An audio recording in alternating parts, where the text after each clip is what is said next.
The Warrant of Trade stands as perhaps the most extraordinary document in the Imperium of Man, a parchment bearing seals and signatures that grant powers rivaling those of planetary governors and sector lords.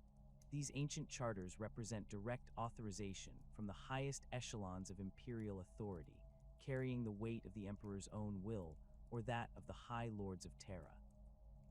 Unlike the countless bureaucratic documents that flow through the Administratum's vast machinery, each warrant of trade is a singular creation, handcrafted by the finest scribes and blessed by the most senior members of the ecclesiarchy before being sealed with wax bearing the aquila itself.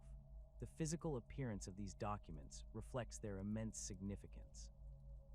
Typically inscribed on vellum made from the hide of creatures native to Terra itself, the warrants stretch across multiple sheets bound in covers of precious metals and rare materials. Gold leaf illuminates the high Gothic text, while intricate marginalia depicts scenes of imperial conquest and trade. The Emperor's personal seal, when present on the oldest warrants dating back to the Great Crusade era, appears as a deep crimson impression that seems to glow with inner light even after millennia. More recent warrants bear the combined seals of the High Lords, each office represented by its distinctive mark, pressed into wax mixed with blessed oils and rare earth elements. The authority contained within these documents transcends normal imperial hierarchy in ways that would be considered heretical if granted to any other class of citizen.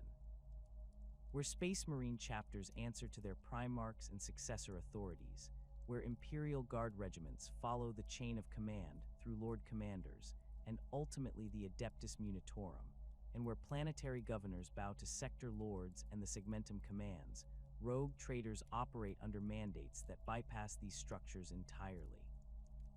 Their authority flows directly from the throne of Terra, creating a parallel power structure that exists alongside but separate from the Adeptus Terra's vast bureaucracy. This direct connection to imperial authority manifests in practical terms that would astound most imperial citizens. A rogue trader bearing a valid warrant can commandeer imperial navy vessels for their expeditions, though doing so requires careful negotiation and often substantial compensation. They can establish trade agreements with Xeno species that would see other imperial citizens branded as heretics and executed by the Ordo Xenos. Most remarkably, they possess the legal right to claim entire worlds in the Emperor's name, establishing their own colonial governments and extracting resources that would otherwise fall under Administratum control. The sacred nature of these warrants extends beyond their legal authority into the realm of religious significance.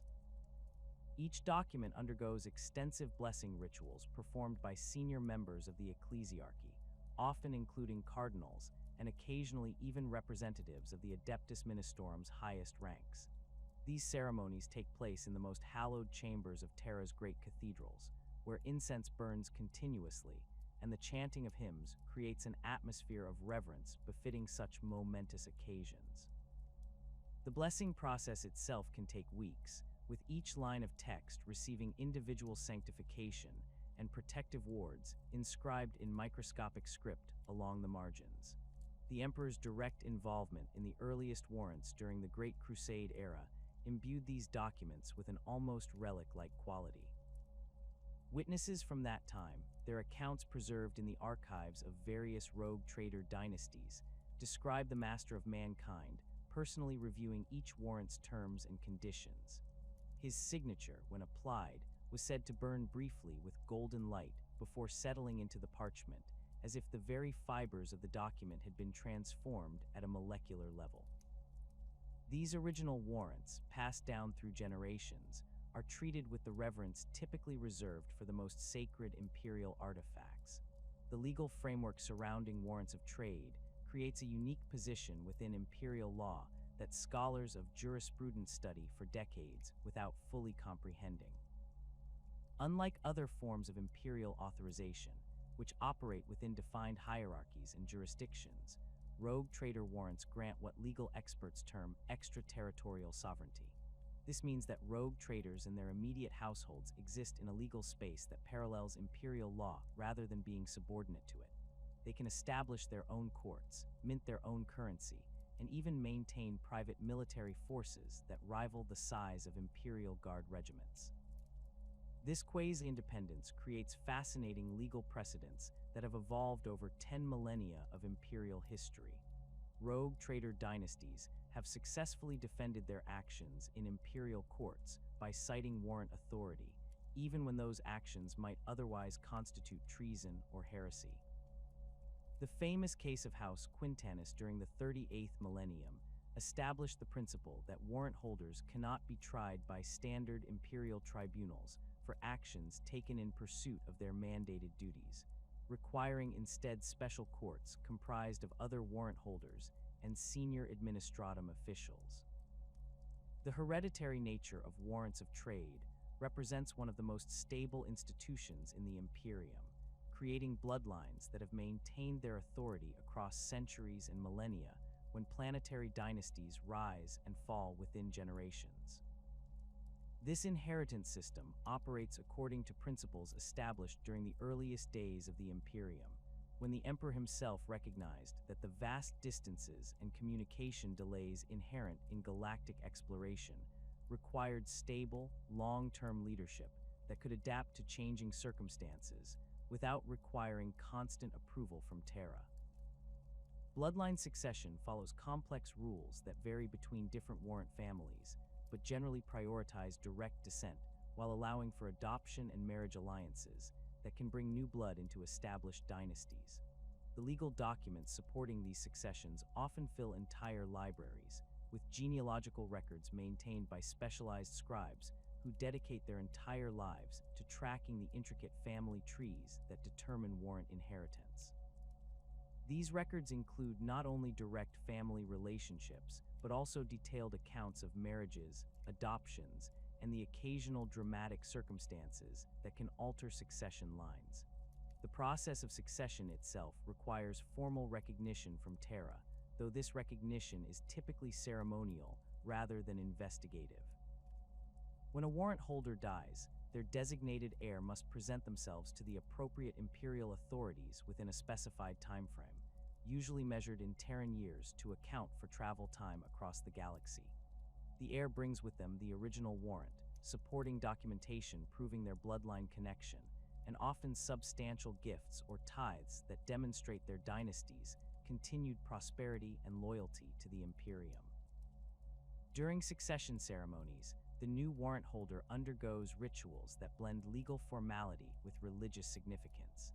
They must recite oaths of loyalty to the Emperor and the Imperium while holding the original warrant, their words recorded by servo skulls and transmitted to Terra for inclusion in the official records.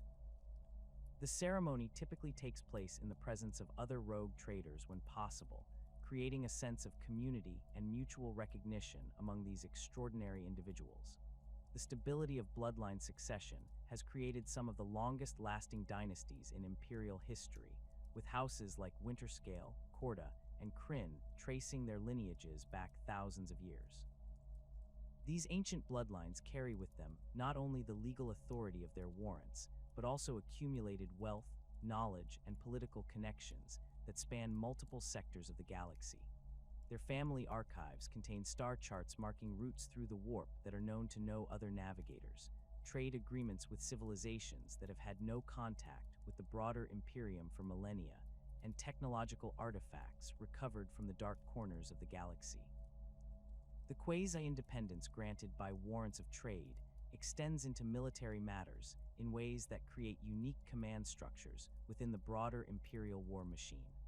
Rogue trader fleets operate under their own articles of war, with discipline and organization reflecting the personality and preferences of individual warrant holders rather than standardized imperial doctrine.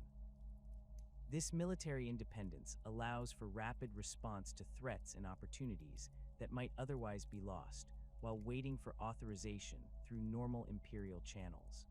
Rogue trader private armies can include elements that would be impossible to assemble under normal imperial command structures. Veteran soldiers from dozens of different worlds serve alongside sanctioned psychers, tech adepts who have sworn personal loyalty to the dynasty rather than the Adeptus Mechanicus, and even carefully vetted alien auxiliaries whose service would be considered heretical in any other context. These forces are bound together by personal loyalty to the warrant holder and the promise of wealth and adventure that comes with service in a rogue trader household. The independence from Adeptus Terra control creates both opportunities and dangers for rogue trader dynasties. Without the oversight and support systems that govern other imperial institutions, warrant holders must rely on their own judgment and resources when facing the countless threats that lurk beyond the Imperium's borders. This isolation can lead to the development of practices and beliefs that gradually diverge from imperial orthodoxy, creating situations where dynasties that have served faithfully for millennia find themselves walking the fine line between acceptable independence and dangerous heresy. The relationship between rogue traders and the various branches of the Adeptus Terra reflects this complex balance between independence and integration. While warrant holders are not subject to direct control by organizations like the Administratum or Adeptus Munitorum, they must still navigate the political realities of imperial governance when operating within established imperial space. Successful dynasties maintain carefully cultivated relationships with key figures in the imperial hierarchy, using their wealth and unique capabilities to provide services that benefit both parties while preserving their essential independence. The transformation of the Emperor's vision from mere military conquest to comprehensive galactic dominion required mechanisms that extended far beyond the reach of bolter and chainsword. While the Space Marine legions carved bloody paths through the stars and the Imperial Army consolidated territorial gains, the Master of Mankind recognized that lasting control demanded economic integration, resource exploitation, and the establishment of trade networks that could bind distant worlds to Terra through bonds of mutual prosperity. This realization gave birth to the institution of rogue traders during the early decades of the Great Crusade, when the Imperium's expansion had reached the point where purely military solutions proved insufficient for managing the vast territories being brought under imperial control. The Emperor's strategic thinking during the 30th and 31st millennia reflected his understanding that empires built solely on conquest inevitably collapse when military pressure diminishes. Historical precedents from Terra's ancient past demonstrated that successful expansion required the creation of economic incentives that made rebellion costly and cooperation profitable. The worlds being discovered during the Great Crusade presented unique challenges that traditional imperial institutions were poorly equipped to handle. Many possessed technological capabilities that exceeded imperial standards, others controlled rare resources essential for the war effort, and some occupied strategic positions along emerging trade routes that could determine the success or failure of entire campaign sectors. The earliest rogue trader warrants emerged from direct consultation between the Emperor and his closest advisors, including Malcador, the Sigillite, and senior members of what would later become the Council of Terra. These initial documents reflected careful consideration of the specific challenges facing imperial expansion, granting authorities that were precisely calibrated to address the gaps in traditional military and administrative structures. Unlike the standardized approaches favored by the nascent Administratum, each early warrant was crafted to address particular strategic needs, whether securing critical supply lines, establishing diplomatic relations with powerful human civilizations, or exploiting resource-rich systems that lay beyond the immediate reach of imperial fleets. The selection process for these first warrant holders drew from a diverse pool of candidates who had demonstrated exceptional capabilities in areas that complemented rather than duplicated existing imperial strengths. Former merchant princes from Terra's trading houses brought expertise in commercial negotiations and resource evaluation. Veteran ship captains who had served in the early expeditionary fleets possessed intimate knowledge of the dangers and opportunities that lay beyond imperial borders. Diplomatic specialists who had successfully negotiated the integration of human worlds into the growing Imperium offered skills in cultural analysis and peaceful annexation that could preserve valuable populations and infrastructure.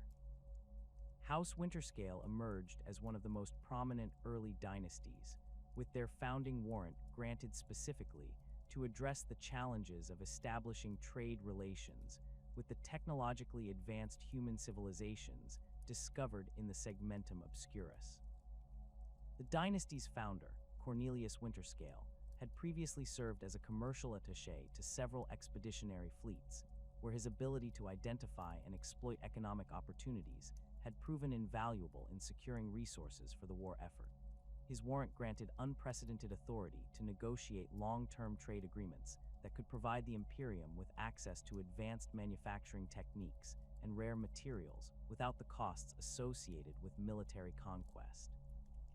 The Korda dynasty received their initial warrant under different circumstances, with their mandate focused on the exploration and exploitation of resource-rich systems in regions too dangerous for conventional imperial forces.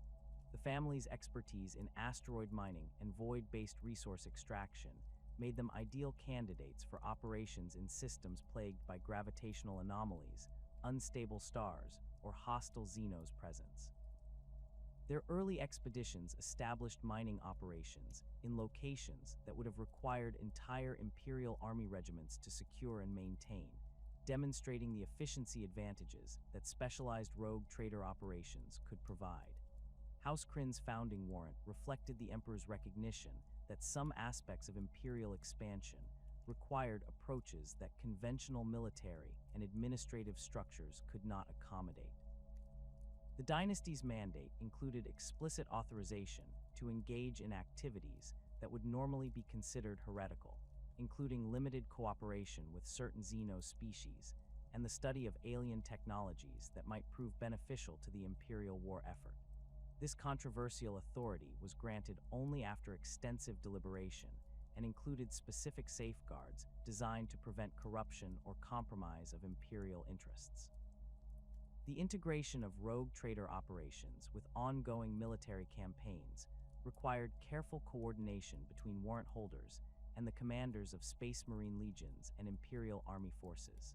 The most successful collaborations occurred when rogue traders were embedded with expeditionary fleets from the earliest stages of campaign planning, allowing their commercial expertise to inform strategic decisions about target selection and resource allocation. The 7th Legion, known for their methodical approach to conquest, developed particularly effective working relationships with several rogue trader houses, using commercial intelligence to identify worlds whose peaceful integration would provide greater long-term benefits than military subjugation. The Luna Wolves, later to become the Sons of Horus, initially showed less enthusiasm for rogue trader collaboration, preferring the straightforward approach of military conquest to the complex negotiations required for commercial integration. However, even Horus eventually recognized the value of rogue trader operations when House Quintanus successfully negotiated the peaceful surrender of the Aureus system, a heavily fortified cluster of worlds that would have required months of siege warfare to capture. The resources saved by avoiding this campaign were immediately redirected to support the Legion's advance into the Ulanor sector. The establishment of trade routes during the Great Crusade required rogue traders to work closely with the Navis Nobilite, whose navigator houses possessed the genetic gifts necessary for safe warp travel across the vast distances involved in galactic commerce. These relationships often involved complex marriage alliances and business partnerships that created hybrid dynasties combining commercial acumen with navigational expertise.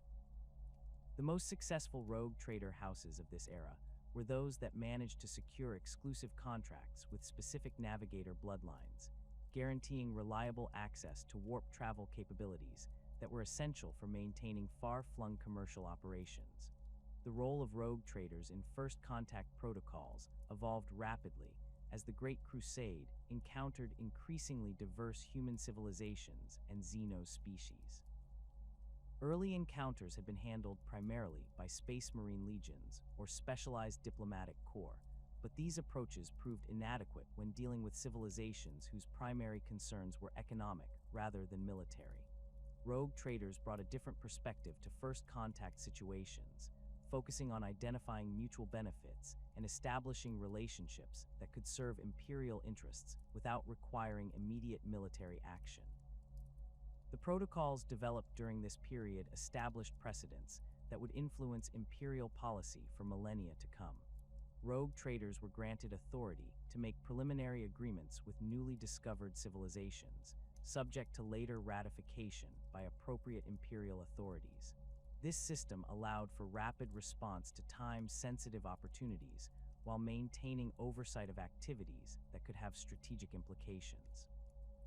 The most successful first contact operations combined rogue trader commercial expertise with Space Marine military presence, creating negotiating positions that emphasized both the benefits of cooperation and the consequences of resistance.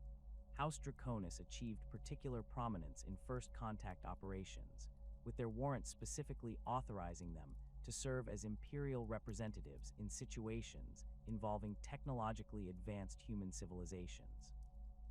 The dynasty's founder, Maximilian Draconis, had previously served as a cultural attaché to several expeditionary fleets and possessed exceptional skills in linguistic analysis and cultural interpretation. His ability to quickly understand and adapt to alien social structures made him invaluable in situations where traditional imperial approaches might have resulted in unnecessary conflict. The commercial aspects of the Great Crusade created opportunities for rogue traders to establish permanent trading posts and supply depots that could support ongoing military operations while generating profits for their dynasties. These installations often grew into significant settlements that served as focal points for imperial influence in newly conquered regions. The most successful trading posts were those established in systems with strategic value that extended beyond their immediate commercial potential, such as locations that controlled access to important warp routes or served as natural staging areas for further expansion. The relationship between rogue traders and the emerging Adeptus Mechanicus during the Great Crusade reflected the complex interplay between different imperial institutions pursuing overlapping but distinct objectives. While the tech priests focused primarily on the recovery of lost technologies and the establishment of forge worlds, rogue traders were more interested in the commercial exploitation of technological discoveries and the establishment of trade relationships that could provide ongoing access to advanced equipment and knowledge. These different priorities sometimes created conflicts, particularly when both institutions identified the same targets as being of strategic importance. The resolution of such disputes required careful negotiation and often involved the direct intervention of senior imperial authorities. The most successful collaborations occurred when rogue traders and tech priests recognized that their different strengths could be complementary rather than competitive, with commercial networks providing the infrastructure necessary for technological exchange and forge world production, supporting the equipment needs of rogue trader expeditions. The military forces assembled by early rogue trader dynasties reflected the unique challenges and opportunities of their mandates. Unlike the standardized equipment and organization of imperial army regiments or the specialized capabilities of Space Marine legions, rogue trader forces were assembled from diverse sources and equipped with whatever weapons and equipment proved most effective for their specific missions. This flexibility allowed for rapid adaptation to changing circumstances, but also created logistical challenges that required innovative solutions. The most effective rogue trader military forces combined Imperial Army veterans with specialists recruited from newly integrated worlds, creating units that possessed both imperial discipline and local knowledge. These forces were typically smaller than conventional military units, but were equipped with superior weapons and equipment that reflected their dynasty's commercial success. The emphasis on quality over quantity allowed rogue trader forces to achieve objectives that might have required much larger conventional forces, though they were generally unsuited for sustained military campaigns or large-scale warfare. The establishment of rogue trader dynasties during the Great Crusade created precedents that would influence imperial policy for the next 10 millennia. The successful integration of commercial and military objectives demonstrated the value of flexible, specialized institutions that could adapt to changing circumstances without requiring constant oversight from Terra. The wealth generated by early rogue trader operations provided crucial resources for the ongoing war effort while establishing economic relationships that would continue to benefit the Imperium long after the Great Crusade's conclusion. The bloodlines that carry warrants of trade represent some of the most enduring power structures in the Imperium, creating dynasties that have weathered the rise and fall of entire sectors while maintaining their extraordinary privileges across millennia. Unlike the ephemeral nature of most imperial nobility, whose fortunes can be destroyed by a single failed campaign or administrative purge, rogue trader houses possess an institutional stability that derives from the hereditary nature of their warrants and the vast resources accumulated through generations of successful operations beyond imperial borders. This permanence creates unique challenges and opportunities that shape every aspect of dynasty politics, from marriage negotiations that can determine the fate of entire star systems to succession crises that threaten to fragment carefully built commercial empires. The hereditary transmission of warrants follows ancient protocols established during the Great Crusade, when the emperor himself recognized that the vast distances and communication delays inherent in galactic exploration required stable leadership that could maintain continuity across generations without constant oversight from Terra. These protocols create a complex legal framework that governs not only the direct inheritance of warrant authority, but also the subsidiary rights and privileges that accumulate around successful dynasties over time. The original warrant document serves as the foundation for this inheritance system, but the practical authority exercised by established houses often extends far beyond what is explicitly written in their founding charters. House Winterscale's succession protocols exemplify the sophisticated mechanisms that govern bloodline inheritance among the most ancient dynasties. The house maintains detailed genealogical records that trace every marriage, adoption, and blood relationship across 15 generations, with specialized scribes dedicated to updating these records whenever new family connections are established. The current head of house, Caligos Winterscale, inherited not only the original warrant granted to his ancestor Cornelius, but also accumulated trading rights, military assets, and political alliances that represent the work of centuries. The house's succession laws specify that the warrant must pass to the eldest child capable of commanding a starship, regardless of gender, but also include provisions for regency councils when the designated heir is too young to assume full authority. The Korda dynasty operates under different succession principles that reflect their origins as void-born traders rather than planetary nobility. House Korda recognizes no distinction between legitimate and illegitimate offspring, instead evaluating potential heirs based on their demonstrated competence in commercial negotiations and void warfare. The current warrant holder, Espice Korda, gained her position by successfully outmaneuvering 3 siblings in a complex series of business ventures that served as an extended succession trial. This merit-based approach to inheritance has kept House Korda competitive in the dangerous markets of the Coronus Expanse, where weakness or incompetence can result in the destruction of entire trading expeditions. The legal mechanisms that govern warrant inheritance require careful coordination between dynasty lawyers, imperial bureaucrats, and occasionally representatives of the Adeptus Terra when disputes arise. Each succession must be formally recognized by the appropriate imperial authorities, though this recognition is typically ceremonial rather than investigative. The process involves presenting the original warrant along with supporting documentation that proves the heir's bloodline connection and legal right to inheritance.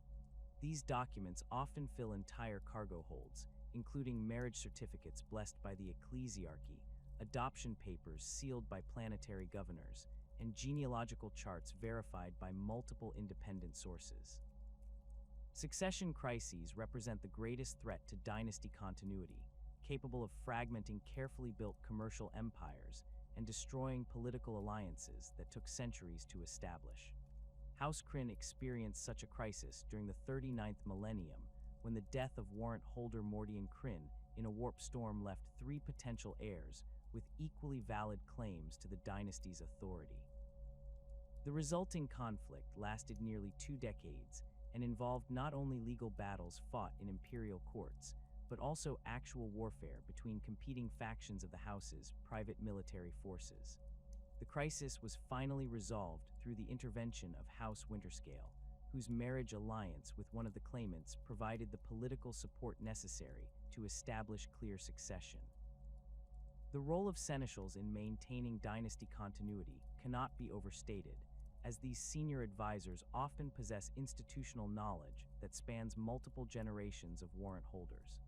A skilled seneschal serves as the repository of dynasty history, maintaining records of trade agreements, political alliances, and family connections that might otherwise be lost during succession transitions. The most experienced seneschals become virtual co-rulers of their houses, wielding authority that rivals that of the warrant holders themselves, while remaining technically subordinate to the bloodline that employs them.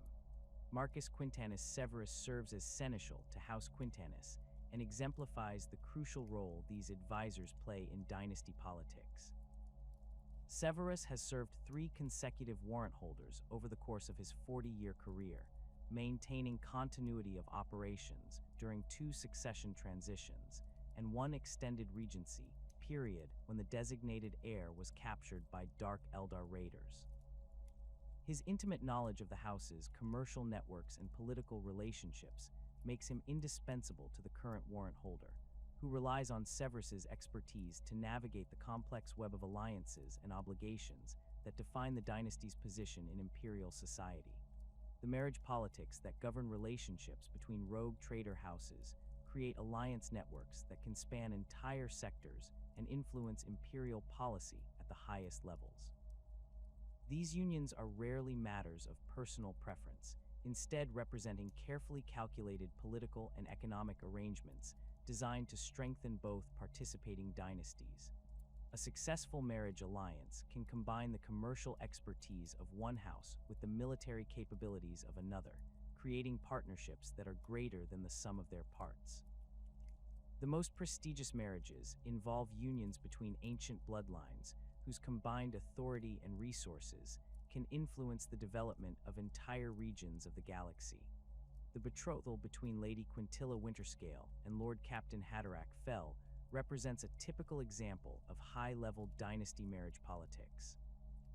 The union combines House Winterscale's extensive trade networks in the segmentum obscurus with House Fell's military expertise and their specialized knowledge of Xeno's civilizations in the eastern fringe.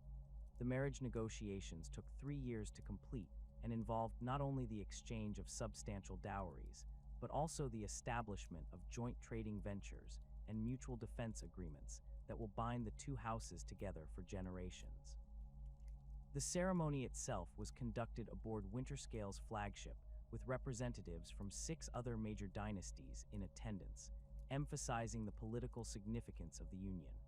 Marriage alliances between rogue trader houses and established imperial nobility create connections that extend dynasty influence into the conventional power structures of the Imperium.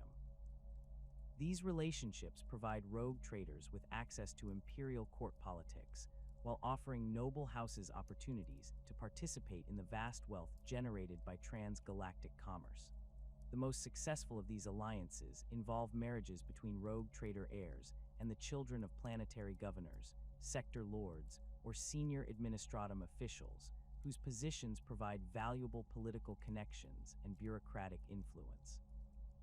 House Draconis has particularly excelled at cultivating relationships with imperial nobility, with current family members holding marriage connections to the ruling houses of 4 different subsectors.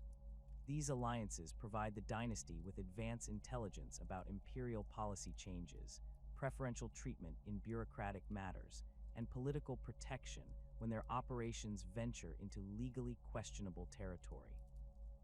The house's marriage strategy has been so successful that other rogue trader dynasties now actively seek marriage alliances with House Draconis, as a means of gaining indirect access to their political connections. The concept of dynasty honor among rogue trader houses encompasses far more than simple reputation, extending into complex codes of conduct that govern relationships between competing bloodlines and establish the social hierarchies that determine precedence in political and commercial matters. These honor codes vary between different regions of the galaxy and reflect the diverse origins and operational philosophies of various dynasties. Some houses emphasize military prowess and the successful completion of dangerous expeditions, while others focus on commercial success and the accumulation of wealth through shrewd negotiations and market manipulation. House Winterscale's honor code emphasizes the successful completion of trade agreements and the maintenance of commercial relationships across multiple generations. The dynasty considers it a matter of honor to fulfill contracts even when doing so becomes unprofitable, viewing their reputation for reliability as more valuable than short-term financial gains. This approach has earned them the trust of numerous xeno-civilizations and human colonies that prefer to deal with Winterscale traders rather than other imperial merchants whose reliability is less certain. The consequences of failure or accusations of heresy can destroy dynasty honor and threaten the survival of entire bloodlines. House Corvanis experienced such a catastrophe during the 40th millennium when accusations of chaos corruption led to an Inquisition investigation that resulted in the execution of the warrant holder and the confiscation of most of the dynasty's assets. The surviving family members were forced to rebuild their operations from nothing, and the house has never regained its former prominence despite centuries of effort to restore their reputation. The political relationships between rogue trader dynasties create informal hierarchies based on the age of their warrants, the success of their operations, and the extent of their political connections within the broader imperium. The oldest houses, those whose warrants date back to the Great Crusade era, command automatic respect from newer dynasties and often serve as mediators in disputes between competing bloodlines. These ancient houses possess institutional knowledge and political connections that newer dynasties cannot match, creating natural leadership roles within the broader rogue trader community. The Winterscale Quarter rivalry exemplifies the complex relationships that exist between major dynasties operating in the same regions of the galaxy. Both houses maintain extensive operations in the Coronis Expanse, where their competing interests have led to decades of commercial warfare involving everything from market manipulation to actual military conflict between their respective fleets. Despite this rivalry, both dynasties recognize that their mutual success depends on maintaining the stability of the region's trade networks, leading to occasional cooperation when external threats emerge that could damage their shared interests.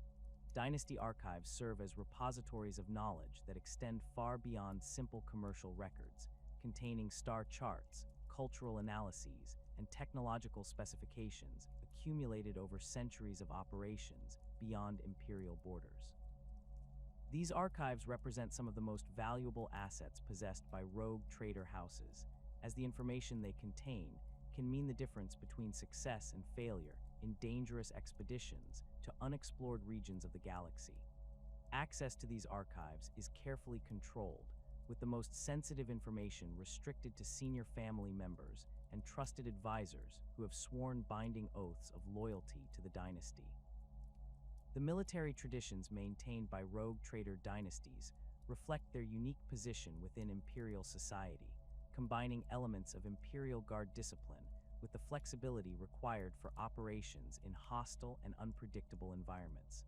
Dynasty military forces often include units that have served the same bloodline for generations, creating bonds of loyalty that extend beyond simple employment relationships. These hereditary military units develop their own traditions and honor codes that complement those of the dynasties they serve, creating military cultures that are distinct from both Imperial Guard regiments and Space Marine chapters.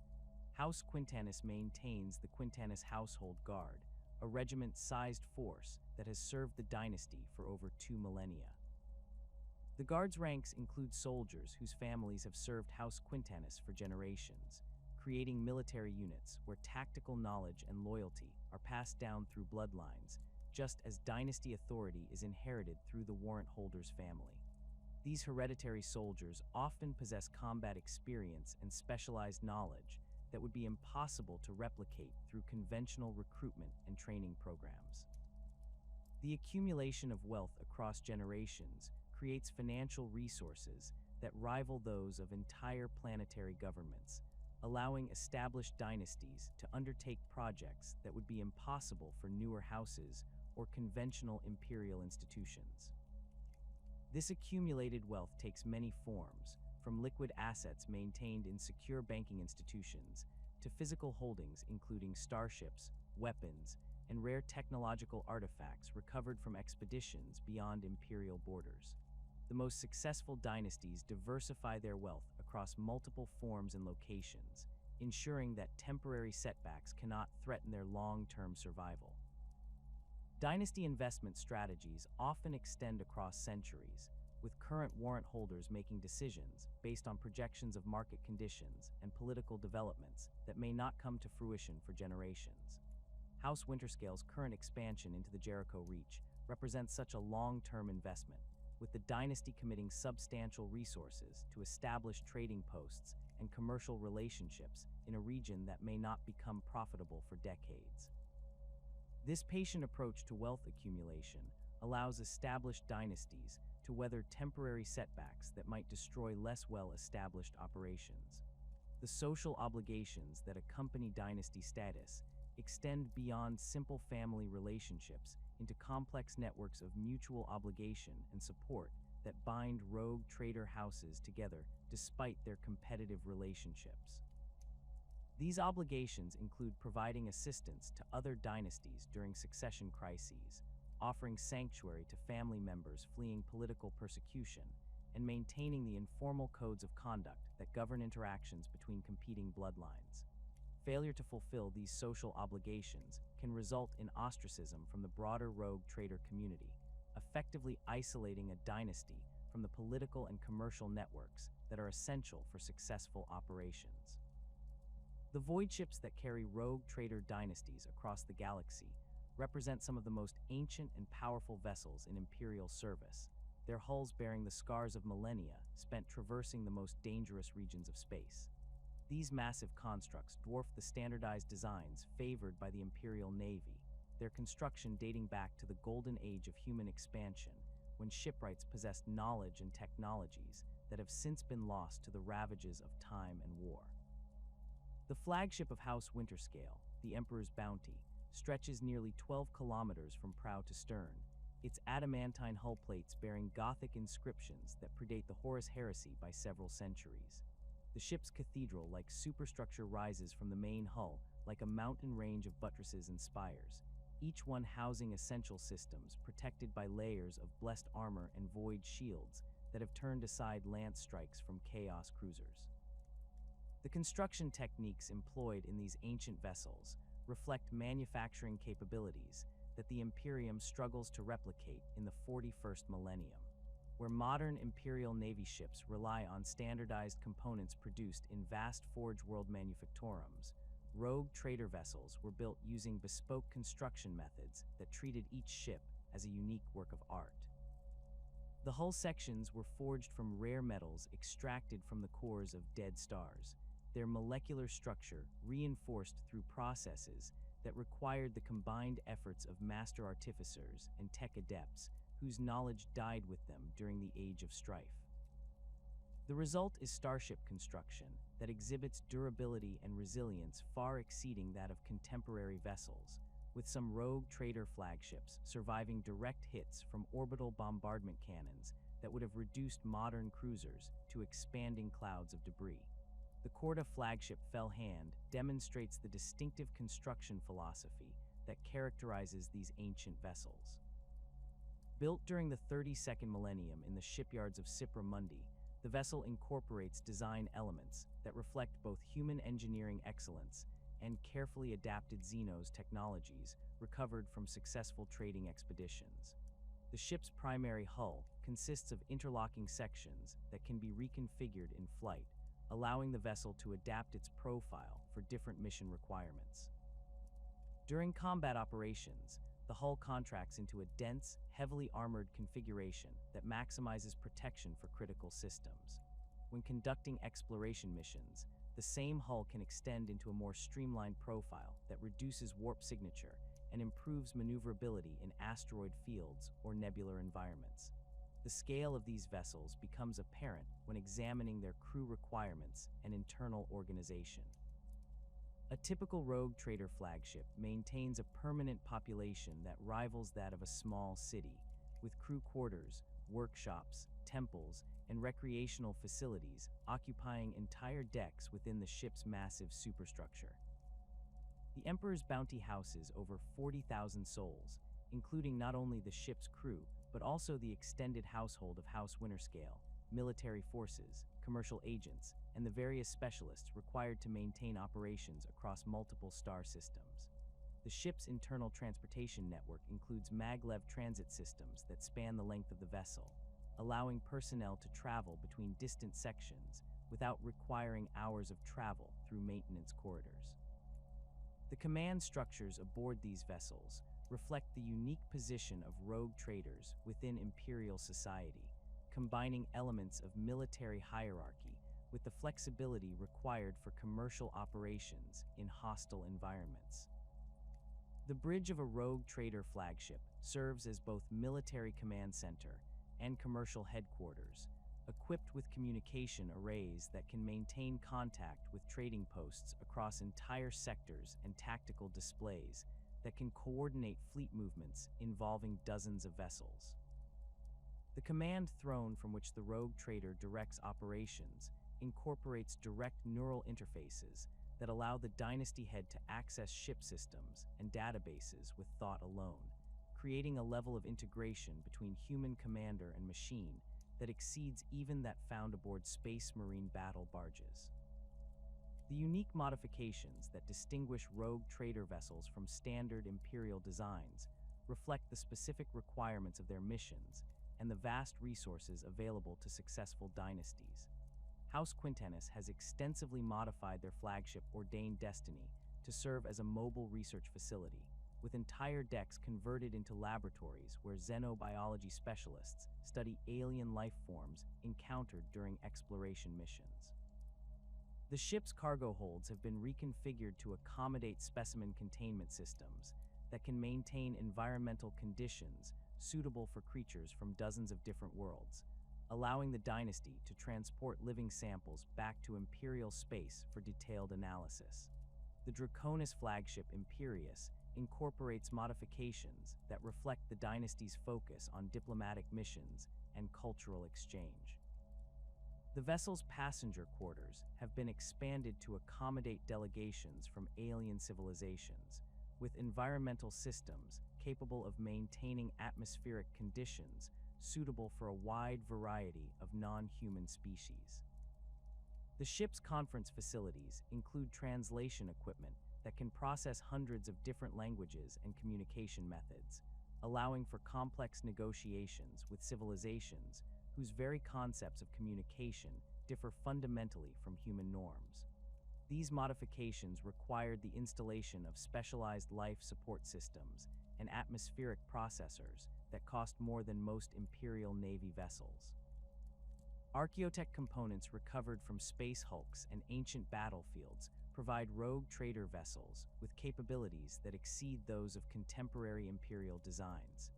The Fell Hand mounts a weapon system of unknown origin that fires coherent energy beams capable of penetrating void shields and armor plating with equal efficiency.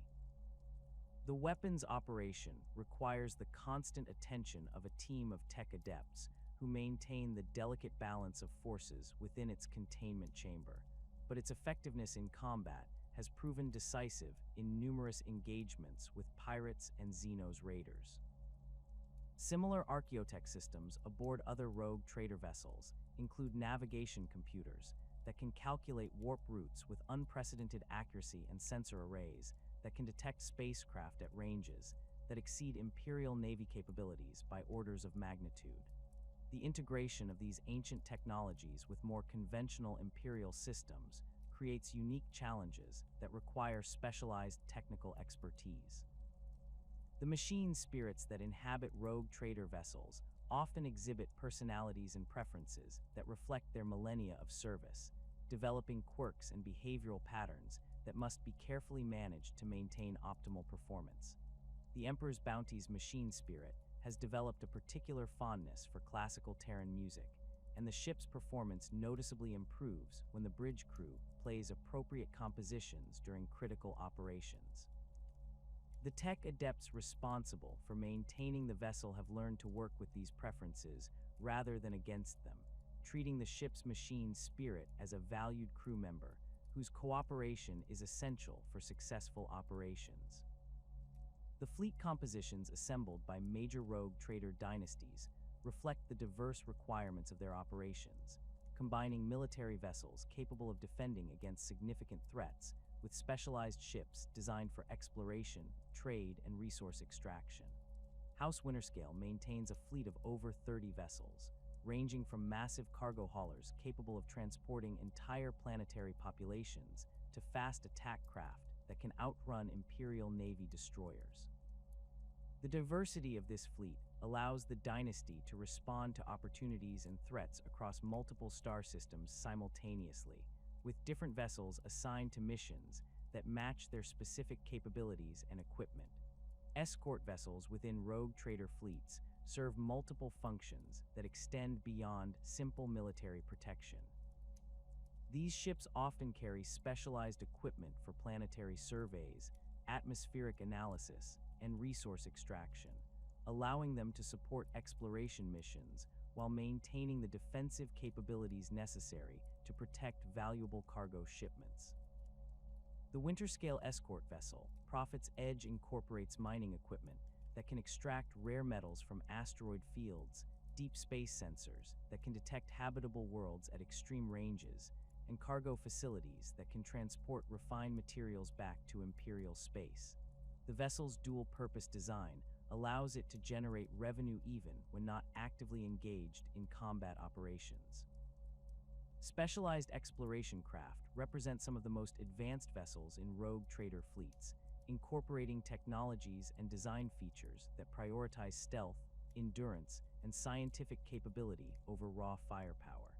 These ships are designed to operate independently for extended periods, carrying supplies and equipment sufficient for missions lasting several years. The Corda exploration vessel Silent Prophet can maintain a crew of 500 for up to 3 years without resupply. Its cargo holds filled with spare components, food supplies, and the specialized equipment necessary for detailed planetary surveys. The vessel's stealth systems can mask its presence from most sensor arrays, allowing it to conduct reconnaissance missions in hostile territory without alerting potential enemies to its presence. The mobile bases of operations maintained by the largest rogue trader dynasties blur the line between starship and space station, incorporating manufacturing facilities, residential quarters, and defensive systems that rival those of Imperial Navy fortress monasteries. House Kryn's mobile base Endeavor of Will serves as the dynasty's primary headquarters. Its massive hull housing not only the family's personal quarters, but also the administrative offices from which they coordinate operations across multiple sectors.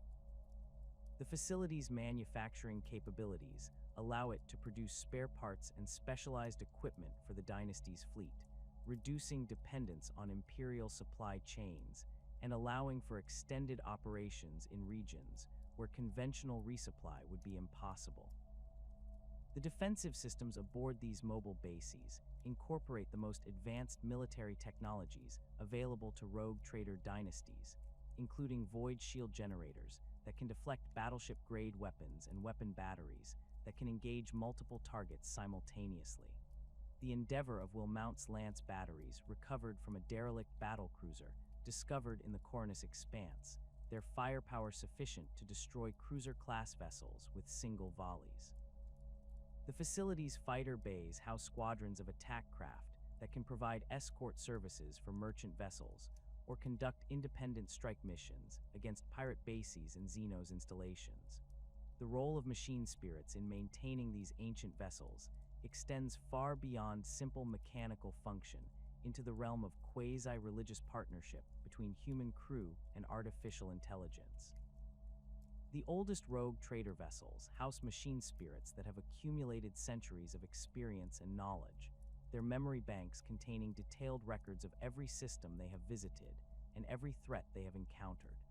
These ancient artificial intelligences serve as advisors to their human crews, providing tactical recommendations based on their extensive combat experience and navigation guidance derived from their detailed knowledge of warp routes and stellar phenomena.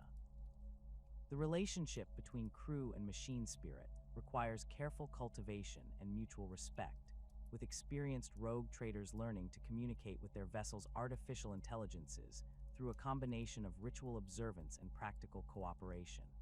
The machine spirit of the Emperor's Bounty has developed preferences for certain crew members, responding more readily to commands from individuals who have demonstrated competence and loyalty over extended periods. New crew members must undergo informal apprenticeships with experienced personnel who can teach them the specific protocols and behaviors that maintain positive relationships with the ship's artificial intelligence. The blessing rituals performed by tech adepts aboard rogue trader vessels combine elements of Mechanicus doctrine with practices that have evolved specifically to address the unique requirements of these ancient ships. These ceremonies often involve the burning of rare incenses and the recitation of litanies that date back to the Great Crusade, their words carefully preserved in the Dynasty Archives and passed down through generations of technical specialists. The rituals serve both practical and spiritual functions, maintaining the delicate balance of forces within archaeotech systems, while demonstrating the crew's respect for the machine spirits that enable their vessel's operation. The maintenance requirements for these ancient vessels exceed those of conventional Imperial Navy ships by orders of magnitude, requiring specialized knowledge and rare materials that can only be obtained through extensive trade networks or dangerous expeditions to recover archaeotech components.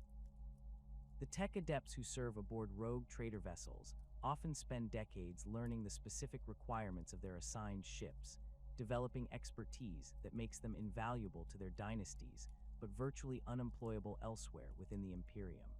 These specialists form tight-knit communities aboard their vessels, sharing knowledge and techniques that are passed down through informal apprenticeship systems rather than formal Mechanicus training programs.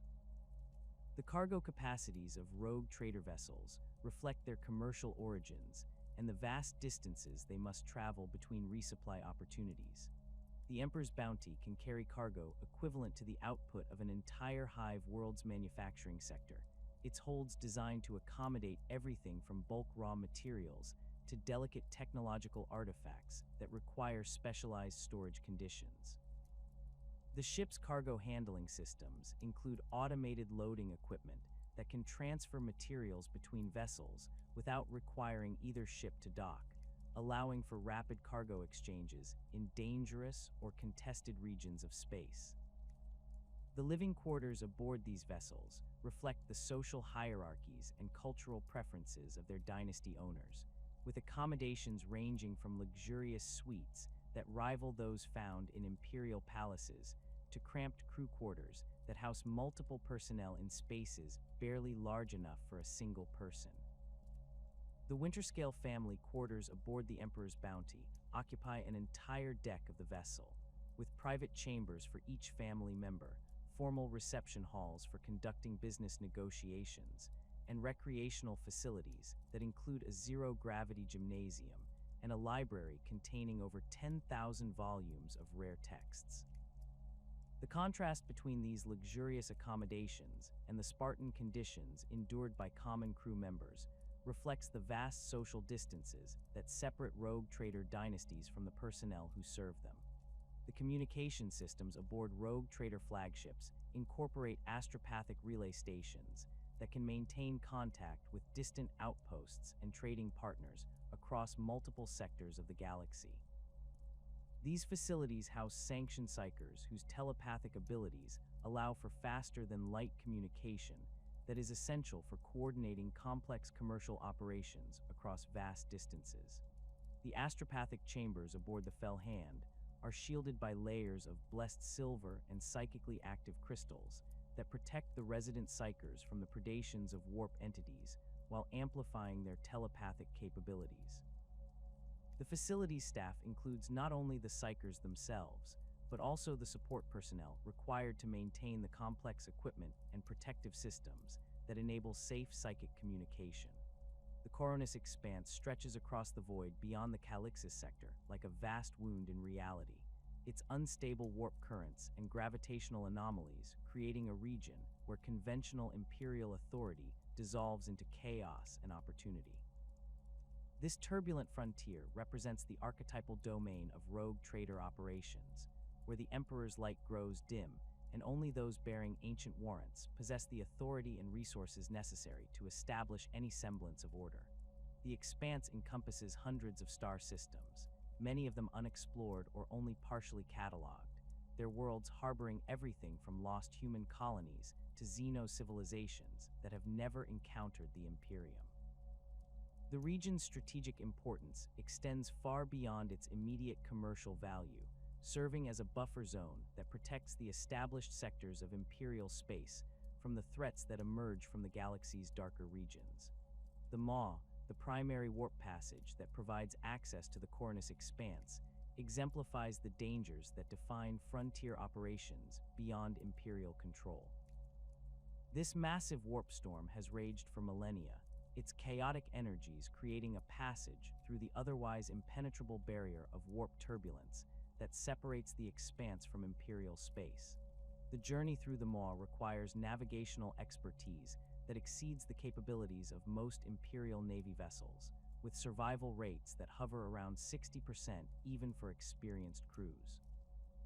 Rogue trader dynasties have invested centuries in mapping the safest routes through this treacherous passage, their navigator houses developing specialized techniques for reading the storm's shifting currents and identifying the brief windows of stability that allow for safe transit. House Winterscale maintains detailed charts of 17 different routes through the Maw, each one calibrated for specific vessel types and cargo loads. The most reliable passage, known as the Winterscale Run, requires a journey of 6 standard days through warp currents that can crush unprepared vessels or strand them in temporal loops where crews age decades while only hours pass in real space. The dynasty's flagship Emperor's Bounty has completed this journey over 300 times, its navigator Primus Valerius Kryn developing an almost supernatural ability to sense the storm's moods and predict the formation of stable corridors through the chaos. The establishment of permanent settlements within the Coronis expanse demonstrates the scope of rogue trader authority in regions beyond Imperial control. Port Wander, constructed by House Winterscale at the mouth of the Maw, serves as the primary staging point for expeditions into the expanse and houses a permanent population of over 2 million souls. The station's massive structure incorporates defensive systems that rival those of Imperial Navy fortress worlds, with weapon batteries capable of destroying battleship-class vessels and void shields that can withstand sustained bombardment from entire fleets. The port's commercial facilities process cargo shipments worth billions of thrones annually, their warehouses and trading floors serving as the economic heart of the entire region. The governance structures established at Port Wander reflect the unique challenges of maintaining order in regions beyond conventional imperial law. House Winterscale exercises direct administrative control over the station through appointed governors who answer directly to the dynasty rather than to any imperial authority. The station maintains its own military forces, judicial system, and tax collection apparatus, creating a miniature state that operates according to principles established by the warrant holders rather than imperial decree. This autonomy allows for rapid response to changing circumstances and the implementation of policies specifically designed to address the unique challenges of frontier operations. The Processional of the Damned represents another major passage into territories beyond imperial control, though its reputation for claiming vessels makes it far less frequently traveled than the Maw. This warp route connects the Calixis sector to the Screaming Vortex, a region of space where the barrier between real space and the warp has been permanently weakened by millennia of chaos activity. Only the most desperate or foolhardy rogue traders attempt passage through the processional, and those who survive often return with cargo that raises questions about their methods and loyalties. House Kryn has successfully navigated this passage on 3 separate occasions, each journey yielding technological artifacts and rare materials that have enhanced the dynasty's reputation while attracting unwanted attention from Inquisition investigators. The colonial ventures undertaken by rogue trader dynasties in frontier regions operate according to principles that would be considered heretical if applied within established imperial space. The isolation of these colonies from conventional imperial authority forces warrant holders to develop governance systems that can maintain order and productivity without relying on the vast bureaucratic apparatus that supports imperial administration in more settled regions. These experimental approaches to colonial management often produce results that exceed those achieved by conventional imperial methods, though they also create populations whose loyalty to the broader imperium may be questionable.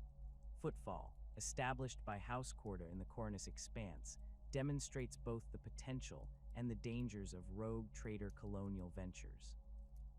The asteroid-based settlement serves as a free port where traders from across the galaxy can conduct business without the restrictions imposed by imperial law.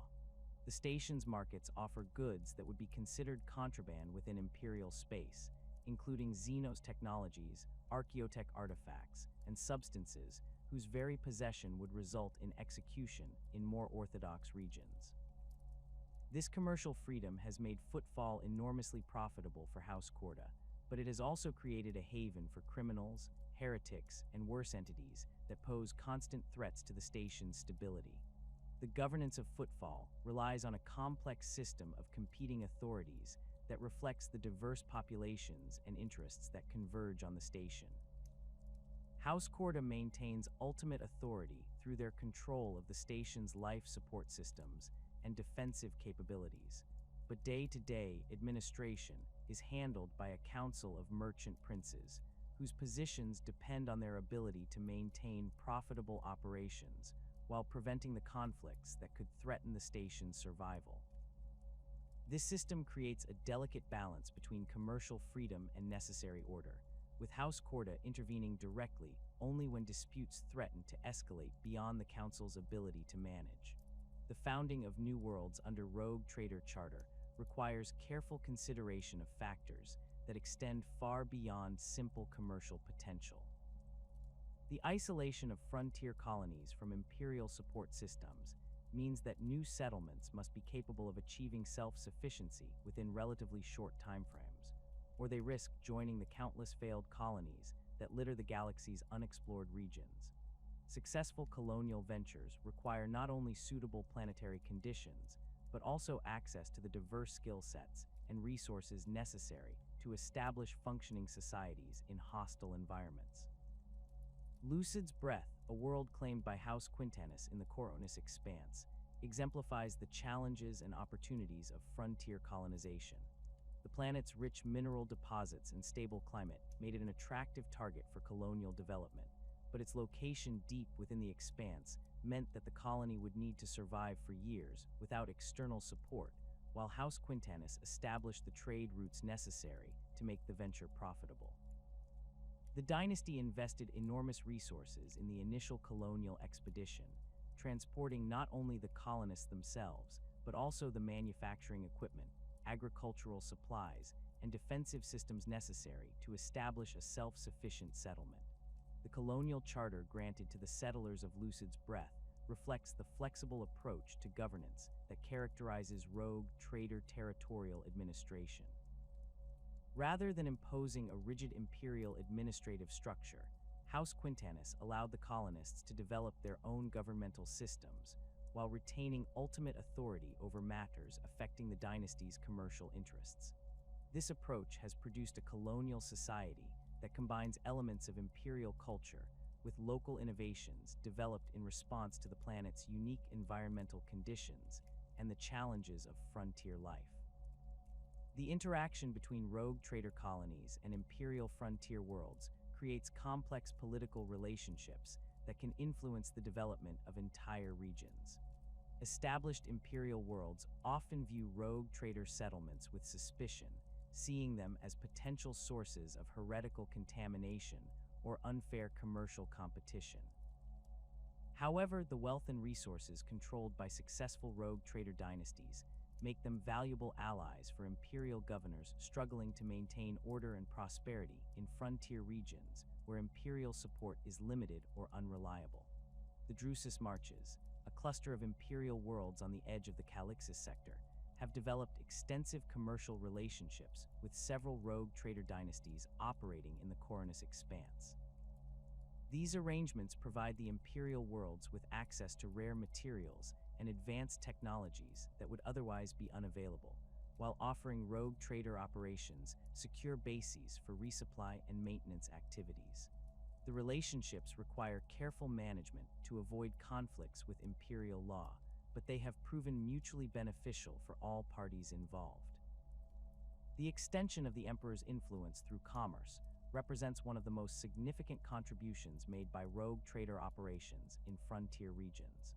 While the Imperium's military forces focus on defending established territories and conquering strategic targets, rogue traders work to establish economic relationships that can gradually bring isolated human settlements and even some xeno-civilizations into the imperial sphere of influence.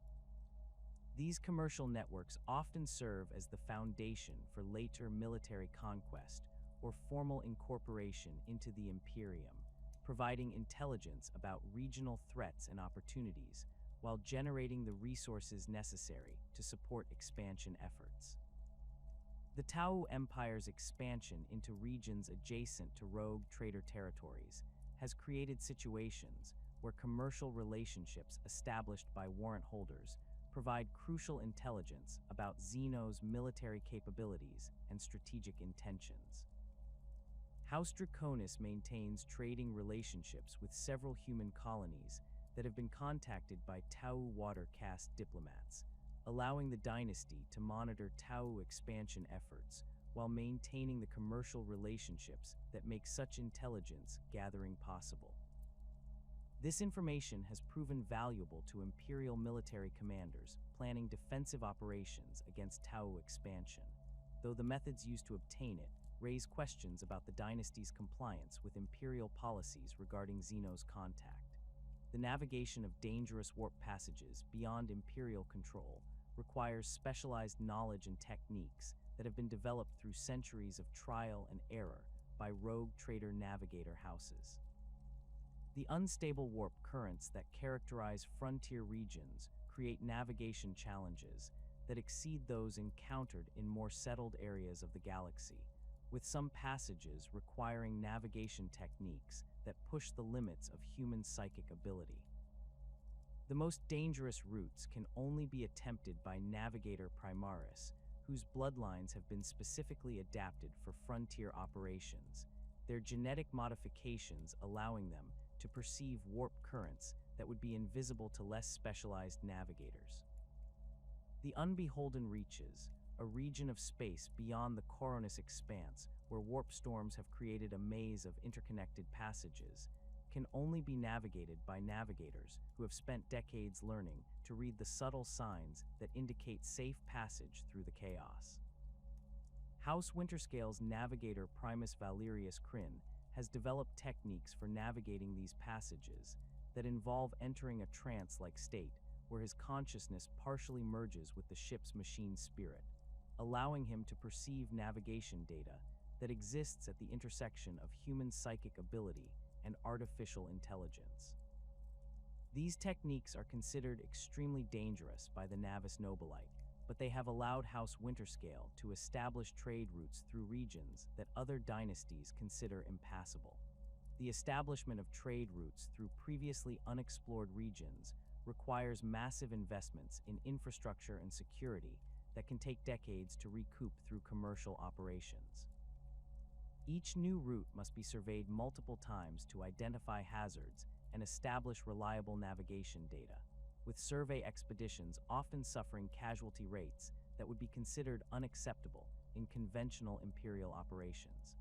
The most successful trade routes are those that connect regions with complementary resources and needs, creating sustainable commercial relationships that can support the ongoing costs of maintaining secure passage through dangerous territory. The Draconis Combine, a trade route established by House Draconis connecting the Coronis Expanse to the Jericho Reach, required an initial investment of resources equivalent to the annual output of an entire hive world. The route passes through 3 separate warp storm systems and requires stops at 4 different supply stations that must be maintained and defended against constant threats from pirates and Xenos raiders. The commercial traffic that now flows along this route generates enormous profits for House Draconis, but the dynasty continues to invest heavily in security and maintenance to ensure that the passage remains viable for future operations. The colonial charters granted by rogue trader dynasties to new settlements reflect the unique legal position of warrant holders in regions beyond imperial control. These documents create governmental structures that operate according to principles established by the granting dynasty rather than imperial law, though most rogue traders are careful to ensure that their colonial governments maintain at least nominal loyalty to the emperor and the imperium. The most successful colonies are those that achieve a balance between local autonomy and dynastic authority, creating societies that can adapt to frontier conditions while maintaining the commercial relationships that justify their existence. The defense of rogue trader territories beyond imperial control requires military capabilities that can respond to threats ranging from pirate raids to full-scale Xenos invasions without relying on imperial navy support. The most successful dynasties maintain private fleets that rival the size and capability of imperial navy battle groups, with specialized vessels designed for the unique challenges of frontier warfare. These fleets must be capable of operating independently for extended periods while maintaining the logistical networks necessary to support commercial operations across multiple star systems. The vast enterprises commanded by rogue trader dynasties require specialized personnel whose skills and loyalties extend far beyond those of ordinary imperial servants. These individuals form the inner circle of advisors, specialists, and confidants who enable warrant holders to navigate the complex challenges of operating beyond imperial borders while maintaining the commercial networks that sustain their dynasties across generations. The selection and training of these key personnel represents one of the most critical decisions facing any rogue trader, as the wrong choice can result in the destruction of carefully built trade relationships, the loss of irreplaceable archaeotech, or even the complete collapse of dynasty operations in hostile frontier regions. The seneschal occupies the most trusted position within any rogue trader household, serving as chief administrator, financial advisor, and often the closest confidant of the warrant holder. Unlike the hereditary nature of the dynasty bloodline, seneschals are typically selected based on demonstrated competence in commercial negotiations, administrative efficiency, and absolute loyalty to their employing house. The most successful seneschals possess encyclopedic knowledge of imperial commercial law, intimate familiarity with the political relationships that define their dynasty's operations, and the diplomatic skills necessary to negotiate agreements with everyone from planetary governors to Xenos merchants, whose very existence violates imperial doctrine. Marcus Quintanus Severus, seneschal to House Quintanus, exemplifies the crucial role these administrators play in maintaining dynasty operations across multiple generations. Severus began his career as a junior scribe in the Administratum Archives on Scintilla, where his exceptional memory and analytical abilities caught the attention of House Quintanus recruiters seeking administrative personnel for their expanding operations in the Coronis Expanse. Over the course of 30 years, Severus has risen through the dynasty's hierarchy to become the primary advisor to 3 consecutive warrant holders, his institutional knowledge making him indispensable to the house's continued success. The daily responsibilities of a seneschal encompass everything from reviewing trade agreements worth billions of thrones to managing the complex logistics of maintaining supply lines across multiple star systems. Severus maintains detailed records of every commercial relationship established by House Quintanus, including the personal preferences and cultural sensitivities of trading partners, whose cooperation is essential for the dynasty's continued prosperity. His private offices aboard the dynasty flagship contain archives that rival those of sector-level administratum facilities, with data slates and cogitator banks storing information about market conditions, political developments, and potential opportunities across dozens of different worlds. The financial expertise required of senior seneschals extends far beyond simple bookkeeping into complex areas of interstellar economics that would challenge the most experienced administratum adepts. These administrators must understand the fluctuating exchange rates between different planetary currencies, the impact of warp storm activity on shipping schedules and cargo values, and the delicate balance of supply and demand that determines profitability in frontier markets, where a single miscalculation can result in the loss of entire trading expeditions. The most skilled seneschals develop almost supernatural abilities to predict market trends and identify profitable opportunities before their competitors recognize them. Lydia Corvanis, seneschal to House Winterscale, has built her reputation on an uncanny ability to predict changes in archaeotech markets that have made her dynasty enormous profits while their competitors struggled with obsolete inventory. Her analysis of pre-heresy technological artifacts led House Winterscale to corner the market in certain types of plasma weaponry components just before a major imperial crusade created unprecedented demand for such equipment. The profits from this single transaction funded the dynasty's expansion into 3 new star systems and established trading relationships that continue to generate revenue decades later. The Arch-Militant serves as the primary military advisor and field commander for rogue trader operations, responsible for both the personal protection of the warrant holder and the coordination of military actions that may involve everything from suppressing pirate activities to conducting full-scale planetary invasions. Unlike Imperial Guard officers who operate within established command structures and standardized tactical doctrines, Arch-Militants must possess the flexibility to adapt to rapidly changing circumstances while commanding forces that may include Imperial Guard veterans, mercenary companies, alien auxiliaries, and specialized units whose very existence would be considered heretical in more orthodox military circles. Hadron Vex, Arch-Militant to House Corda, represents the archetypal example of these military specialists. A former Cadian shock trooper who survived the destruction of his regiment during a disastrous campaign against Orc raiders in the Segmentum Obscurus, Vex was recruited by House Corda after demonstrating exceptional tactical abilities during the defense of a trading post under siege by pirate forces. His military experience spans conventional warfare, void combat, and the specialized requirements of operations in hostile environments where Imperial support is unavailable and local conditions may vary dramatically from standard Imperial doctrine. The military forces commanded by Arch-Militants reflect the unique requirements of rogue trader operations, combining the discipline and training of Imperial military units with the flexibility necessary for missions that may require everything from diplomatic protection to full-scale assault operations. These forces typically include core units of Imperial Guard veterans, whose loyalty has been secured through generous compensation and the promise of sharing in the profits of successful expeditions. These professional soldiers provide the foundation of military capability that allows rogue trader dynasties to project force in regions where Imperial Navy support is unavailable. The Winterscale Household Guard exemplifies the elite military units maintained by major rogue trader dynasties.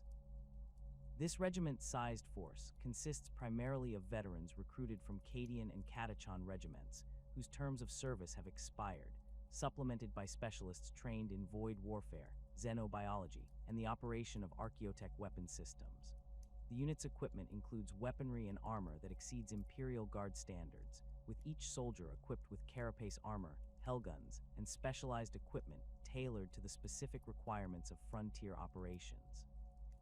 The tactical challenges faced by arch-militants extend far beyond conventional military operations into areas that require intimate knowledge of Xeno's combat methods, the capabilities of archaeotech weapon systems, and the psychological factors that influence the performance of diverse military units operating in isolation from Imperial support structures. These officers must be capable of coordinating attacks against space hulks infested with Orc forces, defending trading posts against Dark Eldar raiders, whose speed and mobility exceed anything encountered in conventional Imperial warfare, and managing the complex logistics of maintaining military readiness during extended expeditions into unexplored regions of the galaxy. Vex's most celebrated military achievement involved the defense of House Cordas, mining operation on Lucid's Breath against a coordinated attack by Eldar pirates seeking to capture the rare crystals being extracted from the planet's crust. The engagement required coordination between ground-based defensive positions, orbital bombardment from the Dynasty flagship, and fast attack squadrons operating in the planet's upper atmosphere. Vex's tactical planning allowed his outnumbered forces to inflict casualties that forced the Eldar to withdraw, preserving mining operations worth hundreds of millions of thrones, while demonstrating the effectiveness of combined arms tactics adapted for frontier conditions. The Explorator represents the dynasty's connection to the Adeptus Mechanicus and serves as the primary specialist responsible for maintaining the ancient technologies that enable rogue trader operations, while seeking out new archaeotech discoveries that can enhance the dynasty's capabilities or generate enormous profits through careful sale to appropriate Imperial authorities. These tech adepts occupy a unique position within the Mechanicus hierarchy, as their loyalty to specific rogue trader dynasties often takes precedence over their obligations to Mars and the broader tech priesthood. Mago's Hadron Shard, Explorator to House Kryn, demonstrates the complex loyalties that characterize these specialized tech adepts. Originally trained in the forged temples of Lucius, Shard was assigned to accompany a House Kryn expedition investigating reports of an intact standard template construct discovered in the Coronis Expanse. The expedition's success in recovering functional STC patterns for advanced plasma weaponry components led to Shard's permanent assignment to the Dynasty, where his expertise in analyzing and reverse engineering archaeotech has proven invaluable for maintaining the House's technological advantages over their competitors. The technical challenges faced by explorators require knowledge that extends far beyond standard Mechanicus training into areas of technological analysis that push the boundaries of Imperial understanding. These specialists must be capable of analyzing alien technologies without succumbing to the corruption that such knowledge can bring, maintaining ancient Imperial systems whose operation principles have been lost for millennia, and adapting recovered archaeotech for use with contemporary Imperial equipment. The most skilled explorators develop almost intuitive understanding of machine spirits and technological systems that allows them to coax optimal performance from equipment that would be considered irreparable by less experienced tech adepts. Shard's workshops aboard the House Kryn flagship contain technological marvels that would be considered priceless by most Imperial institutions. His collection includes functional examples of Dark Age of technology manufacturing equipment, alien devices whose operation principles challenge fundamental assumptions about the nature of reality, and hybrid technologies that combine Imperial engineering with carefully adapted Xeno's innovations. The security measures protecting these workshops rival those found in the most sensitive Mechanicus research facilities, with multiple layers of physical barriers, psychic wards, and automated defensive systems designed to prevent unauthorized access to technologies that could destabilize entire sectors if they fell into the wrong hands.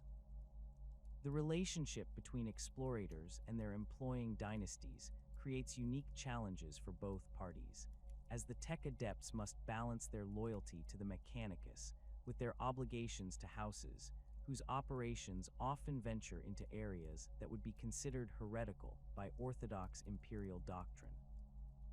The most successful relationships are those where both parties recognize that their mutual success depends on maintaining the delicate balance between technological advancement and doctrinal compliance that allows for innovation without attracting unwanted attention from Inquisition investigators or Mechanicus orthodoxy enforcers.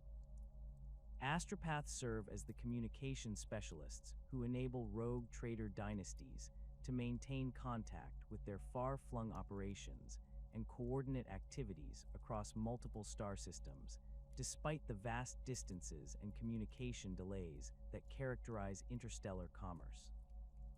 These sanctioned psychers undergo specialized training that adapts their telepathic abilities for commercial rather than military applications, learning to transmit complex financial data, market intelligence, and operational instructions with the precision necessary for successful business operations. Telepathica Primus Vila Corinth, senior astropath to House Winterscale, exemplifies the specialized skills required for commercial telepathic communication. Her training at the Scholastica Psychona included advanced courses in commercial terminology, financial analysis, and the cultural sensitivities that must be observed when communicating with trading partners from diverse backgrounds. Her telepathic abilities have been enhanced through decades of experience in transmitting the complex data streams that coordinate House Winterscale's operations across multiple sectors, allowing her to maintain communication links that would be impossible for less experienced astropaths. The astropathic chambers aboard rogue trader vessels incorporate specialized equipment designed to enhance telepathic communication while protecting the resident psychers from the predations of warp entities attracted to psychic activity. These facilities include psychically resonant crystals that amplify telepathic signals, blessed silver shielding that deflects harmful warp influences, and meditation chambers where astropaths can enter the trance states necessary for long-range communication. The most advanced installations incorporate archaeotech components that can boost telepathic range and clarity beyond the capabilities of standard Imperial equipment. The coordination of multi-system commercial operations requires astropathic networks that can relay information between dozens of different locations while maintaining the security necessary to protect sensitive commercial intelligence from competitors or hostile forces. House Corda maintains a network of 17 astropathic relay stations positioned at strategic locations throughout their operational area, each one staffed by teams of specialized psychers who can receive, process, and retransmit telepathic communications across vast distances.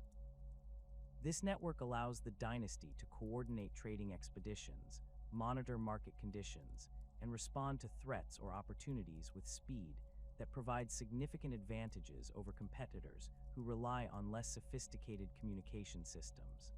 Navigators represent the most essential specialists in any rogue trader retinue, as their unique genetic gifts enable the warp travel that makes interstellar commerce possible. The navigator houses that serve rogue trader dynasties often develop specialized techniques and knowledge that reflect the unique challenges of frontier navigation, where unstable warp currents and unknown hazards require navigation skills that exceed those needed for travel within established Imperial space. Navigator Primus Octavius Draconis of House Draconis has spent 40 years developing navigation techniques specifically adapted for the treacherous warp passages that provide access to the most profitable but dangerous regions of the Cornus Expanse. His methods involve entering deep meditative states where his consciousness partially merges with the ship's machine spirit, allowing him to perceive navigation data that exists at the intersection of human psychic ability and artificial intelligence. These techniques have enabled House Draconis to establish trade routes through regions that other dynasties consider impassable, providing access to markets and resources that generate enormous profits while remaining inaccessible to competitors. The specialized equipment used by rogue trader navigators includes navigation cogitators that incorporate archaeotech components capable of processing warp current data with unprecedented accuracy, psychically resonant crystals that enhance the navigator's ability to perceive distant stellar phenomena, and protective systems that shield the navigator from the psychological stresses of extended warp exposure. The most advanced navigation chambers incorporate direct neural interfaces that allow the navigator to access ship systems and databases through thought alone, creating integration between human psychic ability and machine intelligence that approaches the capabilities of the most advanced Imperial technologies. The training of replacement personnel for these critical positions requires careful selection and years of specialized instruction that must be conducted while maintaining the operational security necessary to protect dynasty secrets and competitive advantages. House Quintanis operates a private training facility on the world of Sinofia Magna, where promising candidates undergo instruction in commercial law, xenobiology, military tactics, and the specialized skills required for frontier operations. The facility's graduates are bound by loyalty oaths and gesh locks that ensure their continued service to the dynasty, while preventing the unauthorized disclosure of sensitive information to competitors or imperial authorities. The abstract concept of profit factor transcends simple monetary wealth, representing instead a complex measure of dynasty influence that encompasses financial resources, political connections, technological capabilities, and the intangible reputation that opens doors across the galaxy. Unlike the crude accounting methods employed by planetary merchants or even sector-level commercial houses, profit factor calculations must account for assets that cannot be quantified through conventional means. The ancient trade agreements that House Winterscale maintains with the Eldar craftworld Alatok possess a profit factor value that exceeds the gross domestic product of entire imperial worlds, yet their worth cannot be measured in thrones or any other standard currency. These relationships provide access to technologies and intelligence that can determine the success or failure of expeditions into the most dangerous regions of the galaxy. The measurement systems developed by rogue trader dynasties to track their profit factor incorporate variables that would confound even the most experienced administratum adepts. House Corda's economic analysts maintain databases that track the fluctuating values of everything from archaeotech plasma coil assemblies to the political influence derived from marriage alliances with navigator houses. Their calculations must account for the impact of warp storm activity on shipping schedules, the effects of orc invasions on mining operations, and the complex relationships between Xeno's artifact availability and imperial military procurement cycles. The dynasty's senior economists spend decades learning to balance these variables, developing almost supernatural abilities to predict market trends that can generate enormous profits for those with the resources to capitalize on emerging opportunities.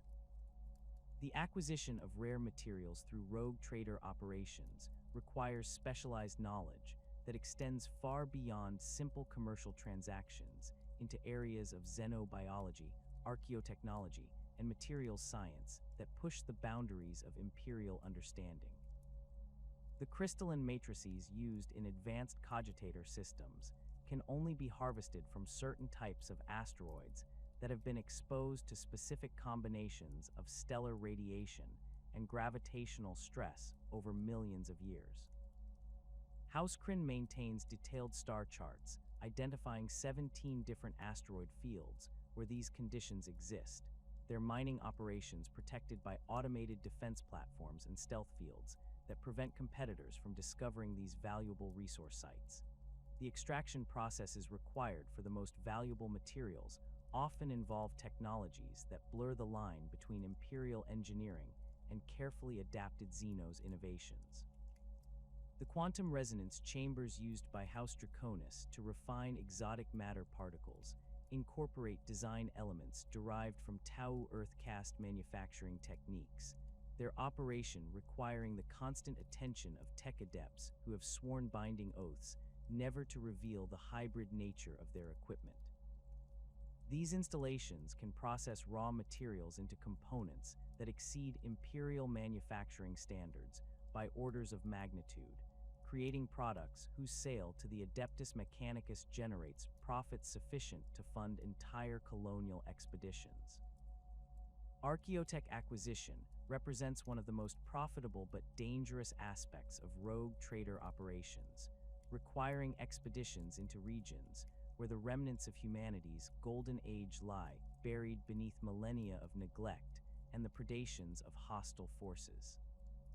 The Space Hulk designated Twilight's End has yielded 17 separate Archaeotech discoveries for House Quintanus over the past century, each expedition requiring months of preparation and military forces equivalent to an Imperial Guard regiment.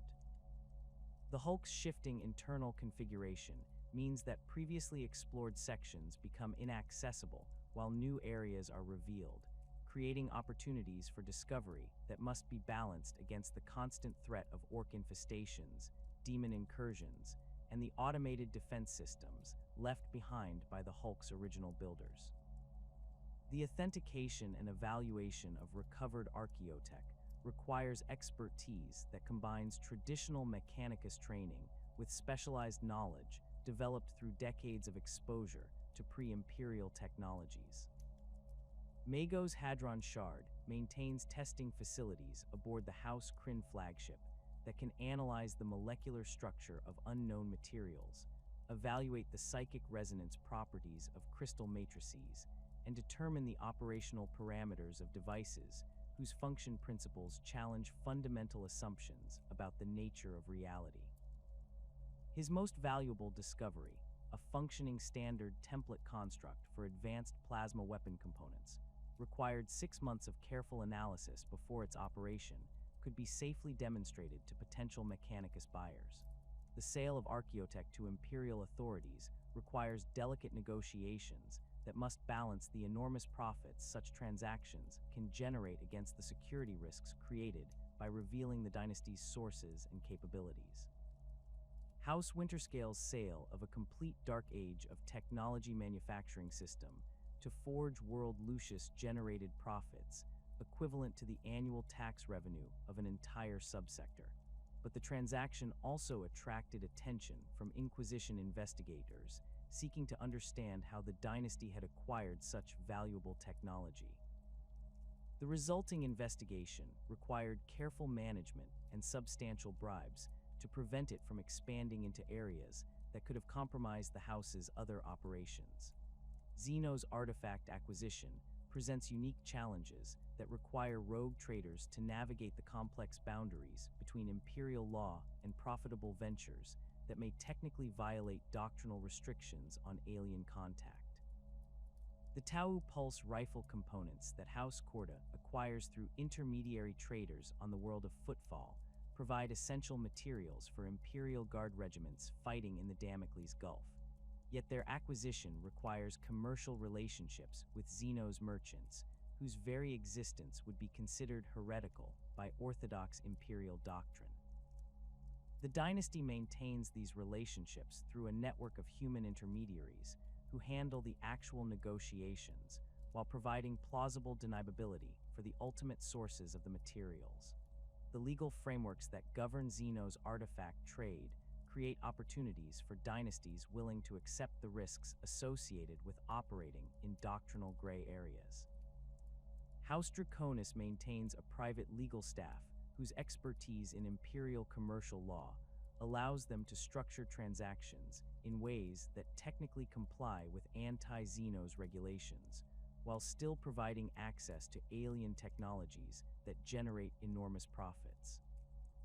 Their most successful venture involved the acquisition of Eldar Wraithbone components through a series of intermediary transactions that technically classified the materials as unidentified crystalline matrices rather than Xenos artifacts, allowing their sale to Mechanicus research facilities without triggering heresy investigations.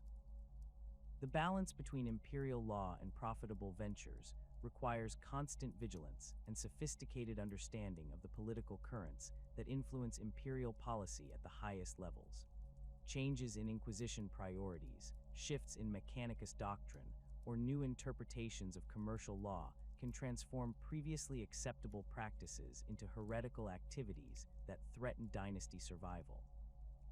House Kryn maintains intelligence networks that monitor political developments across multiple sectors, their agents providing advance warning of policy changes that could affect the dynasty's operations. This intelligence gathering requires substantial investments in personnel and resources, but the early warning it provides has allowed the House to avoid several investigations that destroyed less well-informed competitors. The economic relationships that rogue trader dynasties maintain with the Adeptus Mechanicus represent some of their most valuable and complex commercial arrangements. These relationships provide access to advanced manufacturing capabilities, technical expertise, and specialized equipment that would be impossible to obtain through conventional commercial channels. House Winterscale's exclusive supply agreement with Forge World Metallica provides the dynasty with access to plasma weapon components, advanced cogitator systems, and specialized mining equipment in exchange for priority access to archaeotech discoveries and rare materials recovered during their expeditions. The relationship has proven mutually beneficial for both parties, with the Forge World gaining access to technologies that have enhanced their manufacturing capabilities, while the dynasty receives equipment that provides significant advantages over their competitors. The negotiation of these agreements requires understanding of Mechanicus' internal politics that extends far beyond simple commercial considerations. The tech priests who control Forge World production are motivated by factors that include doctrinal purity, technological advancement, and the complex status hierarchies that govern Mechanicus society. Successful negotiations must appeal to these motivations while providing concrete benefits that justify the risks associated with dealing with organizations whose operations often venture into doctrinally questionable territory. The most skilled rogue trader negotiators develop almost intuitive understanding of Mechanicus psychology, learning to present their proposals in ways that emphasize technological advancement and the recovery of lost knowledge rather than simple commercial profit. The Imperial Navy represents another crucial partner for rogue trader dynasties, though these relationships are often complicated by the competing priorities and jurisdictional boundaries that separate civilian commercial operations from military activities. The Navy's need for specialized equipment, rare materials, and intelligence about frontier conditions creates opportunities for profitable partnerships, but these arrangements must be structured carefully to avoid conflicts with naval regulations and command hierarchies. House Corda's supply contracts with Battle Fleet Calixis provide the fleet with exotic ammunition types, specialized sensor equipment, and detailed intelligence about pirate activities in exchange for escort services and access to naval repair facilities. The logistics of maintaining these military relationships require understanding of Imperial Navy procurement procedures, command structures, and the political factors that influence fleet deployment decisions. Naval commanders are bound by regulations that limit their authority to enter into commercial agreements, creating situations where profitable partnerships must be structured through intermediary organizations or disguised as other types of transactions. The most successful arrangements are those that provide clear military benefits while generating profits that justify the complex negotiations required to establish and maintain these relationships. Planetary governors represent perhaps the most diverse group of potential partners for rogue trader dynasties, as their authority and resources vary dramatically depending on their world's strategic importance, economic capabilities, and political connections within the broader imperial hierarchy. The governor of a major hive world possesses resources and authority that rival those of sector-level imperial institutions, while the ruler of a frontier agricultural world may control little more than local militia forces and basic manufacturing capabilities. Successful partnerships require careful evaluation of each governor's capabilities, needs, and political position within the regional power structure. House Quintanis has developed particularly effective relationships with the governors of several key worlds in the Calixis sector, providing these rulers with access to advanced technologies, rare luxury goods, and intelligence about regional threats in exchange for preferential treatment in commercial matters, access to local resources, and political support when dealing with imperial bureaucracy. These relationships have proven especially valuable during periods of political instability, when the dynasty's connections with established planetary authorities have provided stability and continuity that purely commercial relationships could not offer. The management of these diverse economic relationships requires sophisticated organizational structures that can coordinate activities across multiple sectors while maintaining the security and operational flexibility necessary for successful frontier operations. House Winterscale maintains separate departments for Mechanicus relations, Imperial Navy contracts, and planetary government partnerships, each one staffed by specialists who understand the unique requirements and constraints that govern their assigned relationships.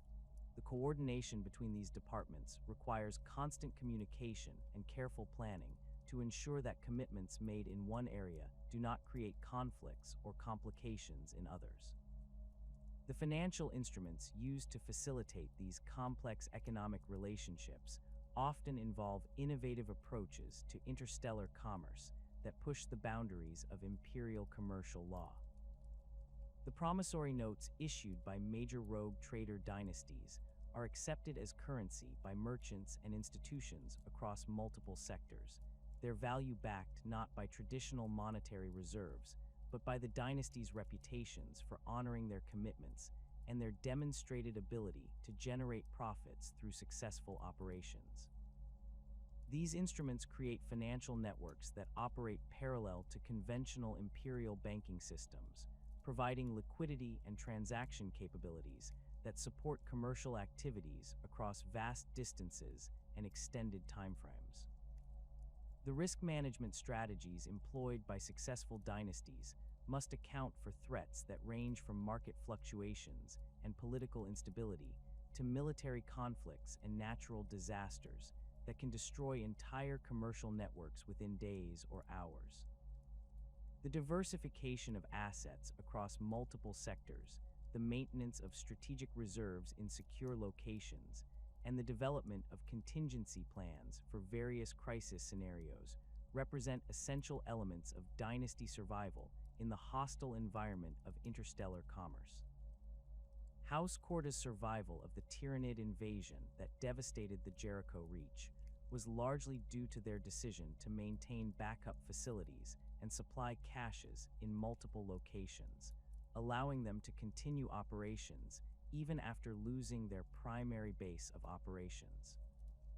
The relationship between rogue traders and alien species beyond imperial borders represents one of the most complex and dangerous aspects of their operations, requiring careful navigation between the commercial opportunities that such contact provides and the doctrinal restrictions that govern imperial policy toward Xeno civilizations. The Warrant of Trade grants its bearer extraordinary authority to engage with alien species in ways that would result in execution for heresy if attempted by any other imperial citizen. Yet this authority comes with implicit expectations that such contact serves the broader interests of the Imperium rather than mere personal enrichment. The line between sanctioned trade and treasonous collaboration remains deliberately ambiguous, creating opportunities for profit while maintaining the flexibility necessary for imperial authorities to disavow operations that attract unwanted attention or produce politically inconvenient results. The Tau Empire's expansion into regions adjacent to imperial space has created numerous opportunities for covert commercial relationships that provide both sides with access to technologies and resources that would otherwise be unavailable. House Draconis maintains trading relationships with water-caste diplomats operating in the Damocles Gulf region, their negotiations conducted through human intermediaries who provide plausible deniability for transactions that technically violate imperial prohibitions against Xeno's contact. These arrangements allow the dynasty to acquire pulse rifle components, drone guidance systems, and advanced battlesuits that are then sold to Imperial Guard regiments and Mechanicus research facilities through carefully structured intermediary transactions that obscure their alien origins. The commercial protocols developed for these sensitive negotiations require understanding of Tau's social hierarchies and cultural expectations that extends far beyond simple language translation. Watercast negotiators approach commercial relationships as extensions of their species' greater good philosophy, viewing successful trade agreements as opportunities to demonstrate the benefits of cooperation with the Tau Empire. House Draconis negotiators have learned to present their proposals in terms that emphasize mutual benefit and long-term stability rather than immediate profit, recognizing that Tau merchants are more likely to honor agreements that align with their ideological framework than purely transactional arrangements. The intelligence value of these commercial relationships often exceeds their immediate financial benefits, providing imperial authorities with detailed information about Tau military capabilities, expansion plans, and internal political developments.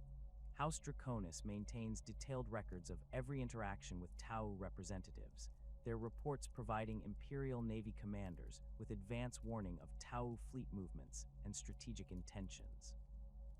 This intelligence has proven crucial in several defensive operations, allowing Imperial forces to position themselves advantageously before Tau expansion efforts reached critical Imperial worlds.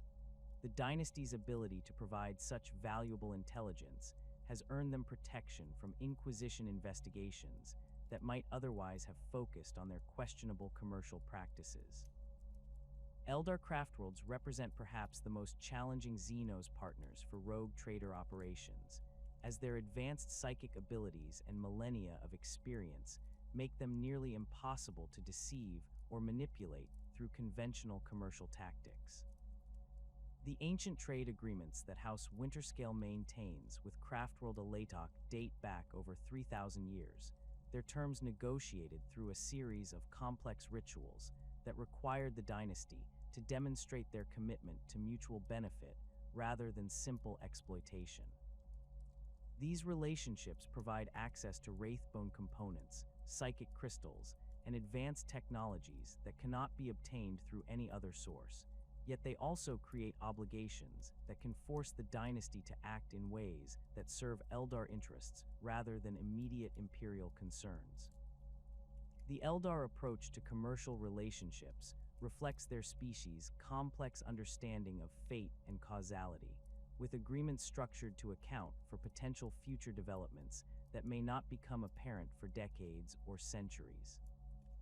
House Winterscale's current trade compact with Alatok includes provisions that require the dynasty to provide military assistance against chaos incursions in specific star systems, obligations that were negotiated based on Eldar Farseer's predictions about future threats that have not yet materialized.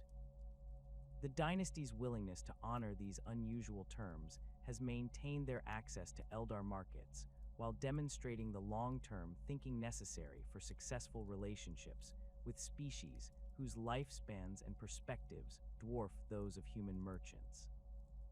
The authentication of Eldar artifacts requires specialized knowledge that combines understanding of alien manufacturing techniques with the psychic sensitivity necessary to detect the subtle emanations that distinguish genuine Wraithbone from sophisticated forgeries. House Winterscale maintains a team of sanctioned psychers whose abilities have been specifically trained for this purpose, their psychic talents allowing them to perceive the spiritual resonances that characterize authentic Eldar craftsmanship. These specialists undergo years of training that includes exposure to genuine Eldar artifacts under carefully controlled conditions, developing the sensitivity necessary to detect even the most sophisticated counterfeits that occasionally appear in frontier markets. The Dark Eldar present entirely different challenges for rogue trader operations, as their society's foundation on slavery, torture, and predation makes any form of commercial relationship extremely dangerous and morally questionable. Yet the exotic technologies and rare materials controlled by Comora's noble houses create opportunities for profit that some dynasties find impossible to resist, despite the obvious risks involved in dealing with a species whose very nature embodies everything the Imperium claims to oppose.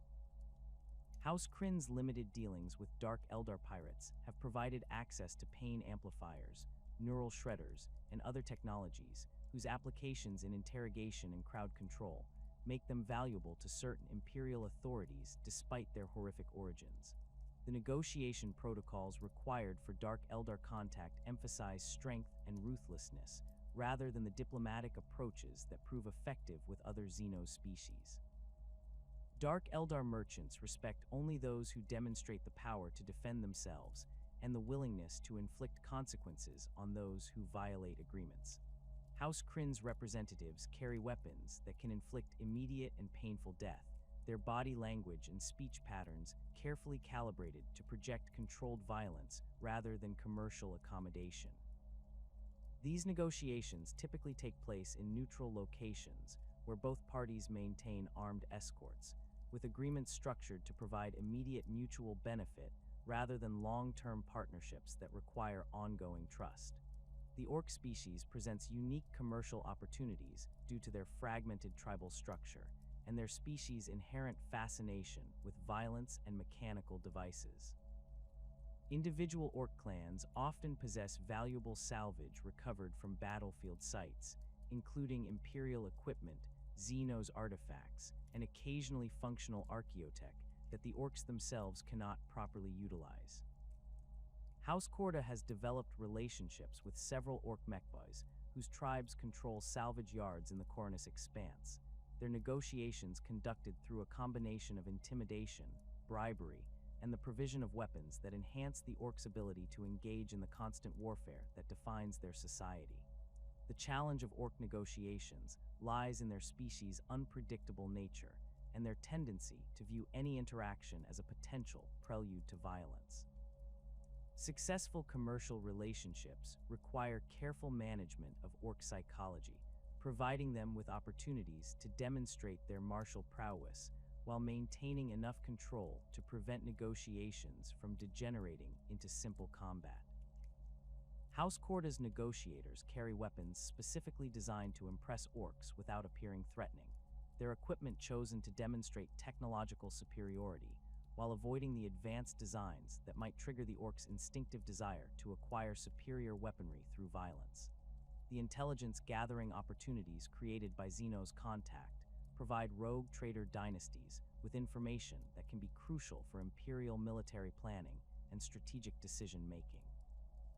The commercial networks that dynasties maintain with various alien species create channels for information flow that bypass the formal diplomatic and intelligence structures that govern official Imperial policy.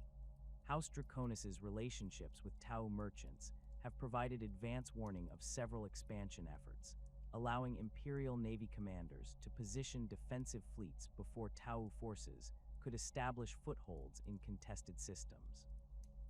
The analysis and dissemination of this intelligence requires careful consideration of source protection and operational security, as revealing too much about dynasty information networks could compromise valuable relationships or attract unwanted attention from Imperial authorities who might question the methods used to acquire sensitive data.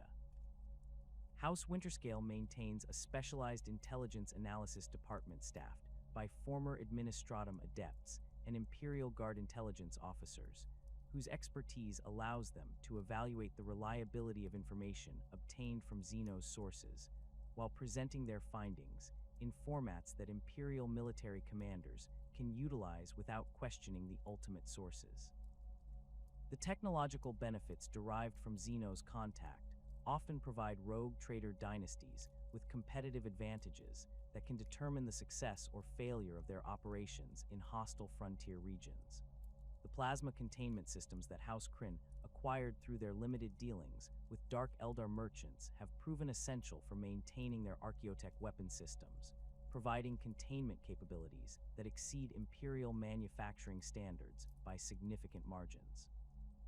These technologies allow the dynasty to operate weapons that would be impossible to maintain using conventional Imperial components, providing firepower advantages that have proven decisive in several military engagements. The reverse engineering of Xeno's technologies requires specialized expertise that combines traditional Mechanicus training with knowledge that would be considered heretical by orthodox Imperial doctrine. The tech adepts who serve rogue trader dynasties often develop understanding of alien engineering principles that allows them to adapt Xeno's innovations for use with Imperial systems, creating hybrid technologies that provide enhanced capabilities while maintaining compatibility with existing equipment. These adaptations must be carefully concealed from orthodox Mechanicus investigators, as the discovery of alien influence in Imperial technology could result in charges of tech heresy that would threaten entire dynasties. The legal frameworks that govern Xeno's contact create complex situations where rogue traders must balance their warrant authority against the broader doctrinal restrictions that define Imperial policy toward alien species. The ancient legal precedents established during the Great Crusade recognize that exploration and expansion beyond Imperial borders may require contact with alien civilizations, yet these precedents also emphasize that such contact must serve Imperial interests rather than personal enrichment. The interpretation of these principles requires sophisticated understanding of Imperial law and the political factors that influence how such laws are enforced in practice. House Quintanus maintains a legal staff whose expertise in Imperial commercial law allows them to structure Xeno's contact in ways that technically comply with doctrinal restrictions while still providing access to alien markets and technologies. Their most successful approach involves classifying alien trading partners as human variant populations whose technological capabilities derive from isolated development rather than truly alien origins. This classification allows for commercial relationships that would otherwise violate anti-Xeno's regulations, though it requires careful documentation and the occasional bribery of Imperial officials whose cooperation is necessary for maintaining these legal fictions. The risks associated with Xeno's contact extend beyond simple legal complications into areas of spiritual and psychological corruption that can threaten the souls of those involved in such activities. Extended exposure to alien thought patterns, technologies, and cultural practices can gradually erode the mental barriers that protect human minds from influences that Imperial doctrine considers inherently corrupting. House Crin's negotiators undergo regular psychological evaluation and spiritual cleansing rituals designed to detect and counteract the subtle influences that can result from prolonged contact with Xeno's merchants and their artifacts. The protective measures employed by dynasties engaged in Xeno's contact include specialized training for personnel who interact directly with alien representatives, regular rotation of negotiating teams to limit exposure duration, and the maintenance of detailed psychological profiles that can detect early signs of corruption or mental instability. These precautions require substantial investments in personnel and resources, but they are essential for preventing the kind of gradual corruption that has destroyed other dynasties whose Xeno's contact programs lacked adequate safeguards. The commercial opportunities created by Xeno's contact must be balanced against the potential consequences of discovery by Imperial authorities, whose interpretation of warrant authority may not extend to the specific types of alien relationships that individual dynasties have developed. The Inquisition maintains specialized Ordo Xenos investigators whose mandate includes monitoring rogue trader activities for signs of heretical collaboration with alien species. These investigations can result in the revocation of warrants, the execution of dynasty leadership, and the confiscation of assets that represent centuries of accumulated wealth and influence. The survival strategies employed by dynasties engaged in questionable Xeno's contact include the maintenance of legitimate commercial operations that can provide cover for more sensitive activities, the cultivation of political relationships that can provide protection from hostile investigations, and the development of contingency plans that can preserve essential assets and personnel if discovery becomes unavoidable. House Corda's survival of an Ordo Xenos investigation was largely due to their ability to demonstrate that their alien contacts had provided intelligence that prevented a major orc invasion, convincing the investigating Inquisitor that their activities served Imperial interests despite their questionable nature. The navigation hazards that plague the uncharted regions beyond Imperial space represent threats that dwarf even the most dangerous warp storms encountered within established trade routes. Beyond the Astronomican's guiding light, the Immaterium becomes a roiling sea of chaotic energies, where the familiar landmarks used by Imperial navigators dissolve into meaningless distortions. The warp currents in these regions shift without warning, creating temporal anomalies that can age crews decades in moments or trap vessels in recursive loops where the same star system appears repeatedly despite constant forward movement. House Winterscale lost the exploration vessel Merchant's Dream to such an anomaly during their expansion into the Halo stars, the ship's distress signals continuing to broadcast for 3 months after the vessel itself had vanished from all sensor readings. Navigator Primus Octavius Kryn discovered the wreckage of 17 different vessels trapped within a single gravitational eddy beyond the Cornus expanse, their hulls fused together by forces that had compressed normal space-time into a sphere barely larger than an Imperial Navy frigate. The crews of these vessels remained alive within the compressed space, their perception of time so distorted that they experienced the passage of centuries as mere hours while their bodies aged normally. The rescue operation required specialized equipment capable of manipulating gravitational fields, technology that House Kryn acquired through their controversial dealings with Xenos merchants, whose understanding of space-time manipulation exceeded Imperial capabilities. The absence of reliable stellar navigation points in unexplored regions forces rogue trader expeditions to rely on dead reckoning and sensor readings that can be distorted by exotic matter concentrations, dark energy fields, and the gravitational influences of objects that exist partially outside normal space-time. The star charts maintained by established dynasties represent centuries of accumulated navigation data, their accuracy purchased through the loss of countless survey vessels and exploration teams. House Corda's navigation archives contain detailed warnings about 17 different stellar phenomena that can destroy unprepared vessels, including neutron stars whose magnetic fields can overload ship systems at ranges exceeding 10 astronomical units. The warp storms that rage beyond Imperial borders exhibit characteristics that challenge fundamental assumptions about the nature of the Immaterium itself. These tempests can persist for millennia without showing signs of dissipation, their chaotic energies creating permanent barriers that divide entire regions of space from one another. The Screaming Vortex represents the most extreme example of such phenomena, its chaotic energies so intense that they have torn permanent rifts between real space and the warp.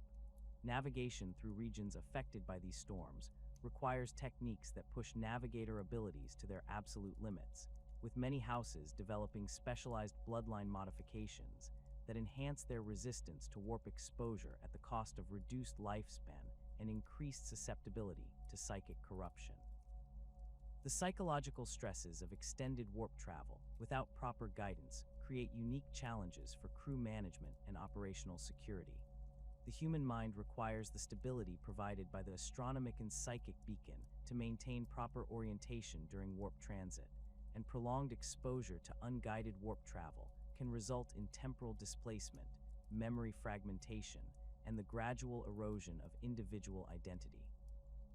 House Quintanus maintains specialized medical facilities aboard their exploration vessels, their alienist specialists trained to recognize and treat the various forms of warp-induced madness that can affect crew members during extended expeditions beyond Imperial space. The emergence of chaos cults within rogue trader expeditions represents one of the most insidious threats facing dynasty operations in frontier regions. The isolation from imperial authority and the constant exposure to warp phenomena create conditions that favor the development of heretical beliefs and practices among crew members whose faith in the Emperor may be tested by the horrors they encounter beyond imperial borders. These cults typically begin with seemingly innocent practices designed to provide psychological comfort during difficult voyages, but they can rapidly evolve into full-scale heretical movements that threaten the spiritual purity of entire expeditions. The Crimson Path cult that emerged aboard the House Draconis vessel, Imperius, during their exploration of the Ghoul Stars, demonstrates the insidious nature of such corruption. The cult began as a meditation group led by a junior tech adept seeking to help crew members cope with the psychological stresses of extended void travel. The group's practices initially appeared harmless, involving breathing exercises and group discussions about maintaining mental stability during warp transit. However, the cult's leaders gradually introduced elements of forbidden knowledge acquired during their encounters with ancient ruins and Xenos artifacts, their teachings evolving to incorporate concepts that directly contradicted imperial doctrine. The detection of chaos corruption within rogue trader operations requires constant vigilance and sophisticated understanding of the subtle signs that indicate spiritual contamination. The most dangerous cults are those that maintain the appearance of orthodox imperial belief while gradually introducing heretical concepts that can corrupt entire crews without triggering obvious warning signs. House Winterscale employs specially trained confessor militants whose expertise in detecting spiritual corruption allows them to identify heretical influences before they can spread throughout the expedition hierarchy. These specialists undergo extensive training in the recognition of chaos symbols, the analysis of behavioral patterns that indicate spiritual corruption, and the interrogation techniques necessary to root out hidden cultists. The purification rituals required to cleanse expeditions of chaos influence often involve extreme measures that can decimate crew numbers and destroy operational capabilities.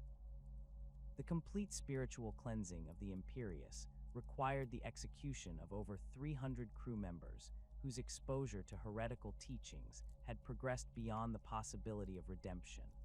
The surviving crew underwent months of intensive spiritual rehabilitation, their memories selectively edited through psychic intervention to remove traces of heretical knowledge that could serve as seeds for future corruption.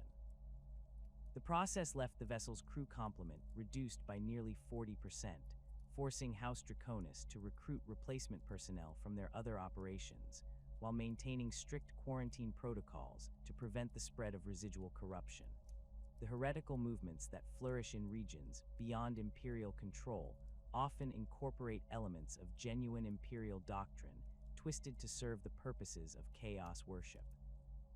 These hybrid belief systems prove particularly dangerous because they can appeal to crew members whose faith remains genuine while gradually introducing them to concepts that serve the Dark God's purposes. The Brotherhood of the Void, a heretical movement that has appeared aboard vessels from multiple rogue trader dynasties, preaches that the Emperor's divine nature allows him to transcend the boundaries between order and chaos, justifying practices that would be immediately recognized as heretical if presented in more obvious forms. The investigation of heretical movements requires specialized knowledge that combines theological expertise with practical understanding of how chaos corruption manifests in isolated populations.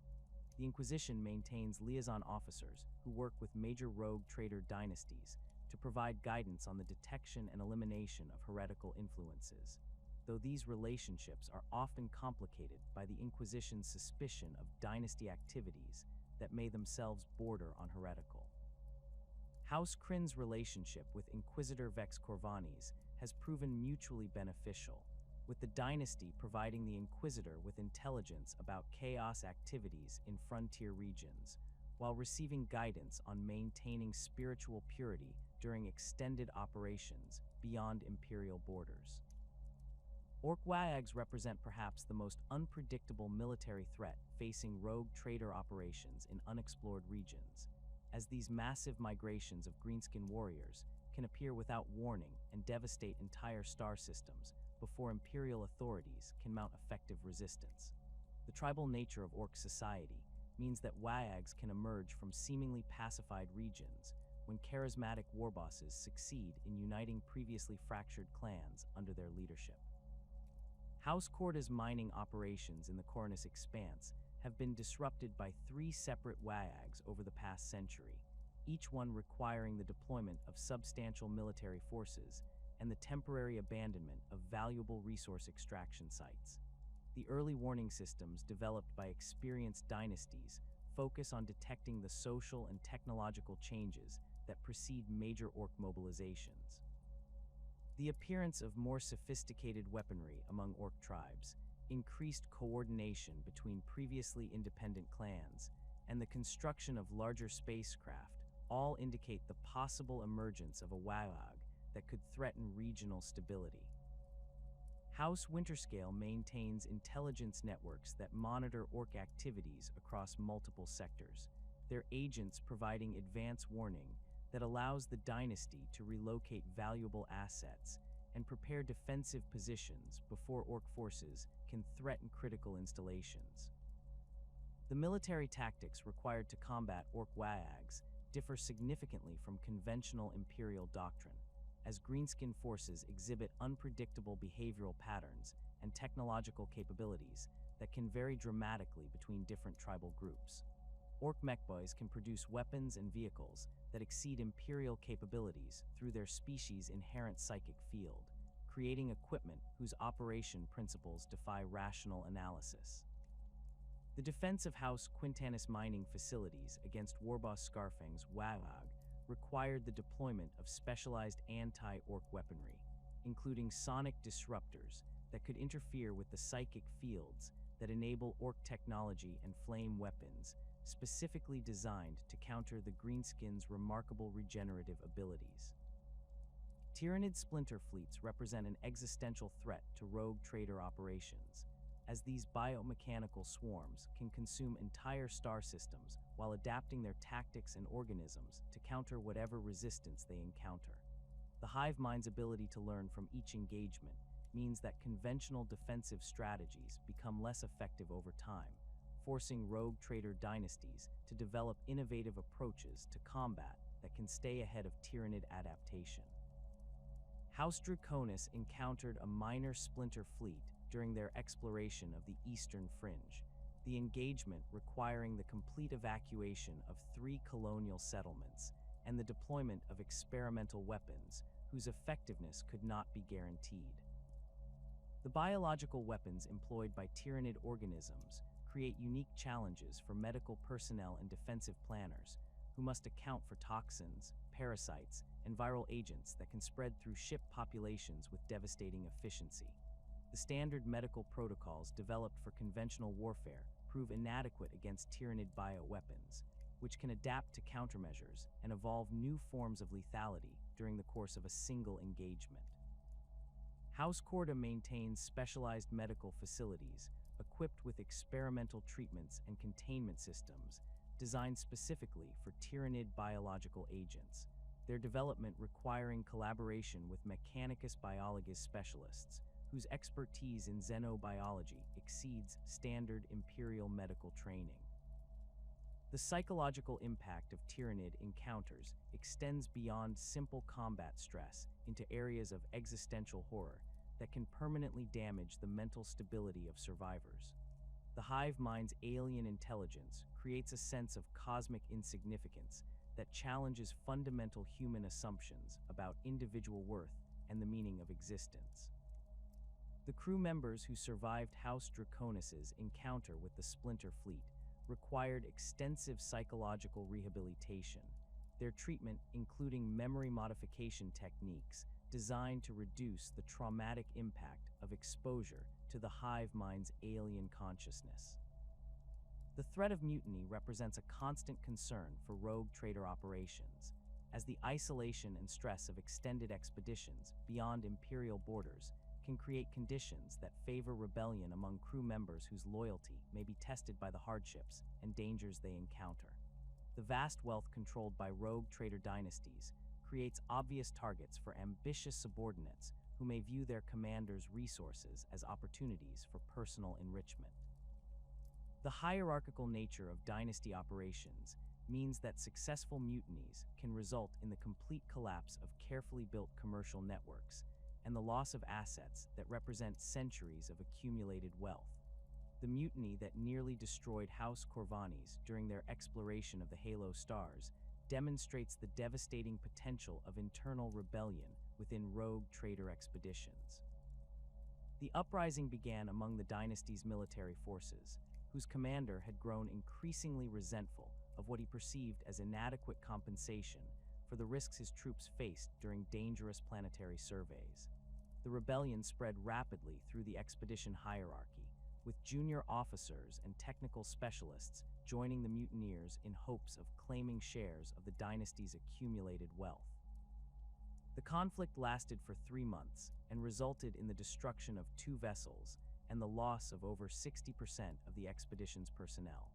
The prevention of mutiny requires sophisticated understanding of crew psychology and the implementation of management techniques that can maintain loyalty and morale during extended periods of isolation and danger.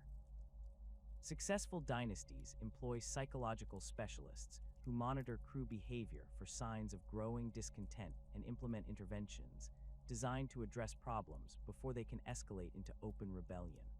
House Winterscale maintains detailed psychological profiles of all senior personnel, their analysis allowing dynasty leadership to identify individuals whose loyalty may be wavering and implement targeted interventions to address their concerns. The rivalry between competing rogue trader dynasties can escalate into actual warfare when commercial disputes cannot be resolved through negotiation or legal proceedings. These conflicts often involve not only the immediate parties, but also their various allies and commercial partners, creating regional instabilities that can affect entire sectors. The commercial war between House Corda and House fell over mining rights in the Coronus Expanse, involved the deployment of private military forces equivalent to Imperial Guard battle groups, their engagements resulting in the destruction of several mining installations and the temporary disruption of trade routes that affected dozens of other commercial operations. The legal frameworks that govern inter-dynasty conflicts create complex situations where traditional imperial law may be inadequate to address disputes that occur beyond established imperial borders. The resolution of these conflicts often requires the intervention of neutral parties whose authority is recognized by all involved dynasties, creating opportunities for political manipulation and the formation of alliance networks that can influence regional power balances. House Quintanus has successfully mediated several inter-dynasty disputes, their reputation for fairness and their extensive political connections making them valuable arbitrators whose decisions are generally accepted by competing parties. The threat of betrayal by trusted advisors and family members represents perhaps the most devastating form of internal treachery that can affect rogue trader dynasties. The concentration of authority within bloodline hierarchies creates opportunities for ambitious relatives to eliminate their rivals and claim dynasty leadership through violence or political manipulation. The assassination of Lord Captain Haderach Winterscale by his own nephew demonstrates the lengths to which family members may go in pursuit of dynasty control, the murder requiring a complete restructuring of House Winterscale's succession protocols and the implementation of enhanced security measures designed to prevent similar betrayals. The investigation of internal betrayal requires specialized expertise that combines traditional investigative techniques with understanding of dynasty politics and the complex relationships that govern bloodline hierarchies. The most dangerous betrayals are those that involve multiple conspirators working in coordination to eliminate dynasty leadership while positioning themselves to claim control of the house's assets and authority. House Corda employs specialized investigators whose expertise in dynasty politics allows them to identify potential conspiracies before they can be implemented, their analysis focusing on the subtle changes in behavior and alliance patterns that may indicate developing plots against dynasty leadership. The security measures implemented by major dynasties to protect against internal threats often involve the creation of parallel authority structures that can maintain operational continuity even if primary leadership is compromised. These systems include sealed succession protocols that can only be activated under specific circumstances, secure communication networks that allow trusted advisors to coordinate responses to internal threats, and hidden asset reserves that can provide resources for dynasty restoration if primary holdings are compromised. The effectiveness of these measures depends largely on their secrecy and the absolute loyalty of the personnel responsible for their implementation. The Ordo Xenos maintains specialized cells dedicated exclusively to monitoring rogue trader activities, their agents embedded within commercial networks that span entire sectors. These investigators possess detailed knowledge of dynasty operations that often exceeds what the houses themselves maintain in their official records. Inquisitor Valerius Korath has spent the past 30 years cataloging every Xenos contact made by the major dynasties operating in the Koronus Expanse, his data vaults containing evidence of transactions that technically violate imperial doctrine but remain within the ambiguous boundaries of warrant authority. The Inquisitor's files include detailed analyses of alien artifacts recovered by House Winterscale, transcripts of negotiations between House Corda representatives and Tau Water caste diplomats, and surveillance reports documenting the movement of Xenos technologies through dynasty-controlled trade networks. The sophisticated surveillance networks employed by Ordo Xenos investigators incorporate both human agents and advanced monitoring technologies that can track dynasty activities across multiple star systems. These networks often include former dynasty employees whose loyalty has been purchased through a combination of financial incentives and threats of prosecution for their previous involvement in questionable activities. Marcus Severus, the former seneschal to House Corvanes, now provides the Ordo Xenos with detailed intelligence about dynasty operational procedures and the methods used to conceal illegal Xenos contact from imperial authorities. His intimate knowledge of dynasty politics and commercial practices has proven invaluable for investigators seeking to understand the complex relationships that govern rogue trader operations. The evidence-gathering techniques used by Inquisition investigators must account for the sophisticated counterintelligence capabilities maintained by major dynasties, whose security apparatus often rivals that of planetary governments. House Kryn employs former Imperial Guard intelligence specialists whose expertise in operational security makes conventional surveillance extremely difficult. The dynasty's communications are encrypted using algorithms that incorporate both imperial cryptographic techniques and alien mathematical principles recovered from Xenos sources, creating cipher systems that can resist analysis by standard imperial code-breaking methods. Inquisitor Korath's investigation of House Kryn required the deployment of specialized cogitator systems whose processing capabilities exceed those available to most imperial institutions.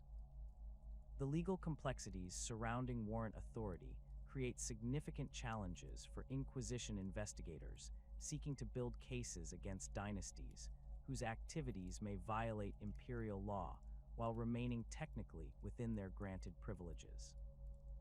The ancient precedents established during the Great Crusade recognize that exploration beyond imperial borders may require contact with alien civilizations, yet these precedents also emphasize that such contact must serve imperial interests rather than personal enrichment. The interpretation of these principles requires sophisticated understanding of both imperial law and the political factors that influence how such laws are enforced in practice. House Quintanus faced intensive Ordo Xenos scrutiny following their acquisition of a functioning Tau Crisis battlesuit through intermediary traders operating in neutral territory. The investigation required 18 months of detailed analysis to determine whether the transaction violated imperial prohibitions against Xeno's technology acquisition or fell within the dynasty's warrant authority to acquire alien artifacts for imperial benefit. The case ultimately hinged on the dynasty's ability to demonstrate that the battlesuit was being reverse-engineered by Mechanicus specialists for the development of improved imperial armor systems, transforming what appeared to be illegal Xeno's collaboration into sanctioned technology recovery operations. The threat of warrant revocation represents the ultimate sanction available to imperial authorities dealing with dynasties whose activities cross the boundaries of acceptable behavior.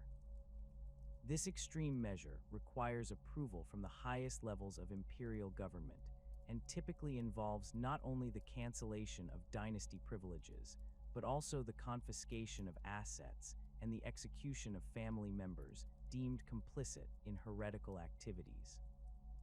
The revocation proceedings against House Corvanis during the 40th millennium demonstrate the devastating consequences that await dynasties whose Xeno's contact programs lack adequate justification or political protection.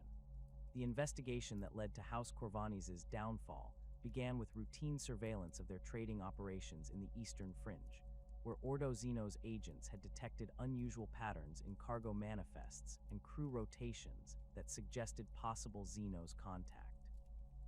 The initial evidence appeared relatively minor, consisting primarily of discrepancies in shipping records and the presence of unidentified technological components aboard dynasty vessels.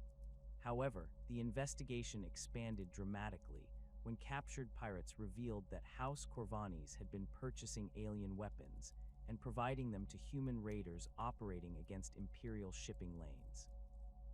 The political implications of warrant revocation extend far beyond the immediate consequences for the targeted dynasty, as such actions can destabilize entire regional economies and disrupt commercial networks that support multiple imperial institutions. House Corvanis controlled trade routes that provided essential supplies to 17 different imperial worlds, their operations generating tax revenues that supported local governmental functions and military forces. The dynasty's destruction created economic disruptions that required intervention by the administratum and the deployment of imperial navy forces to maintain order in regions where commercial collapse had created opportunities for pirate activity and rebellion. The delicate balance between cooperation and independence that characterizes successful dynasty inquisition relationships requires constant negotiation and mutual accommodation that can be disrupted by changes in personnel or political priorities.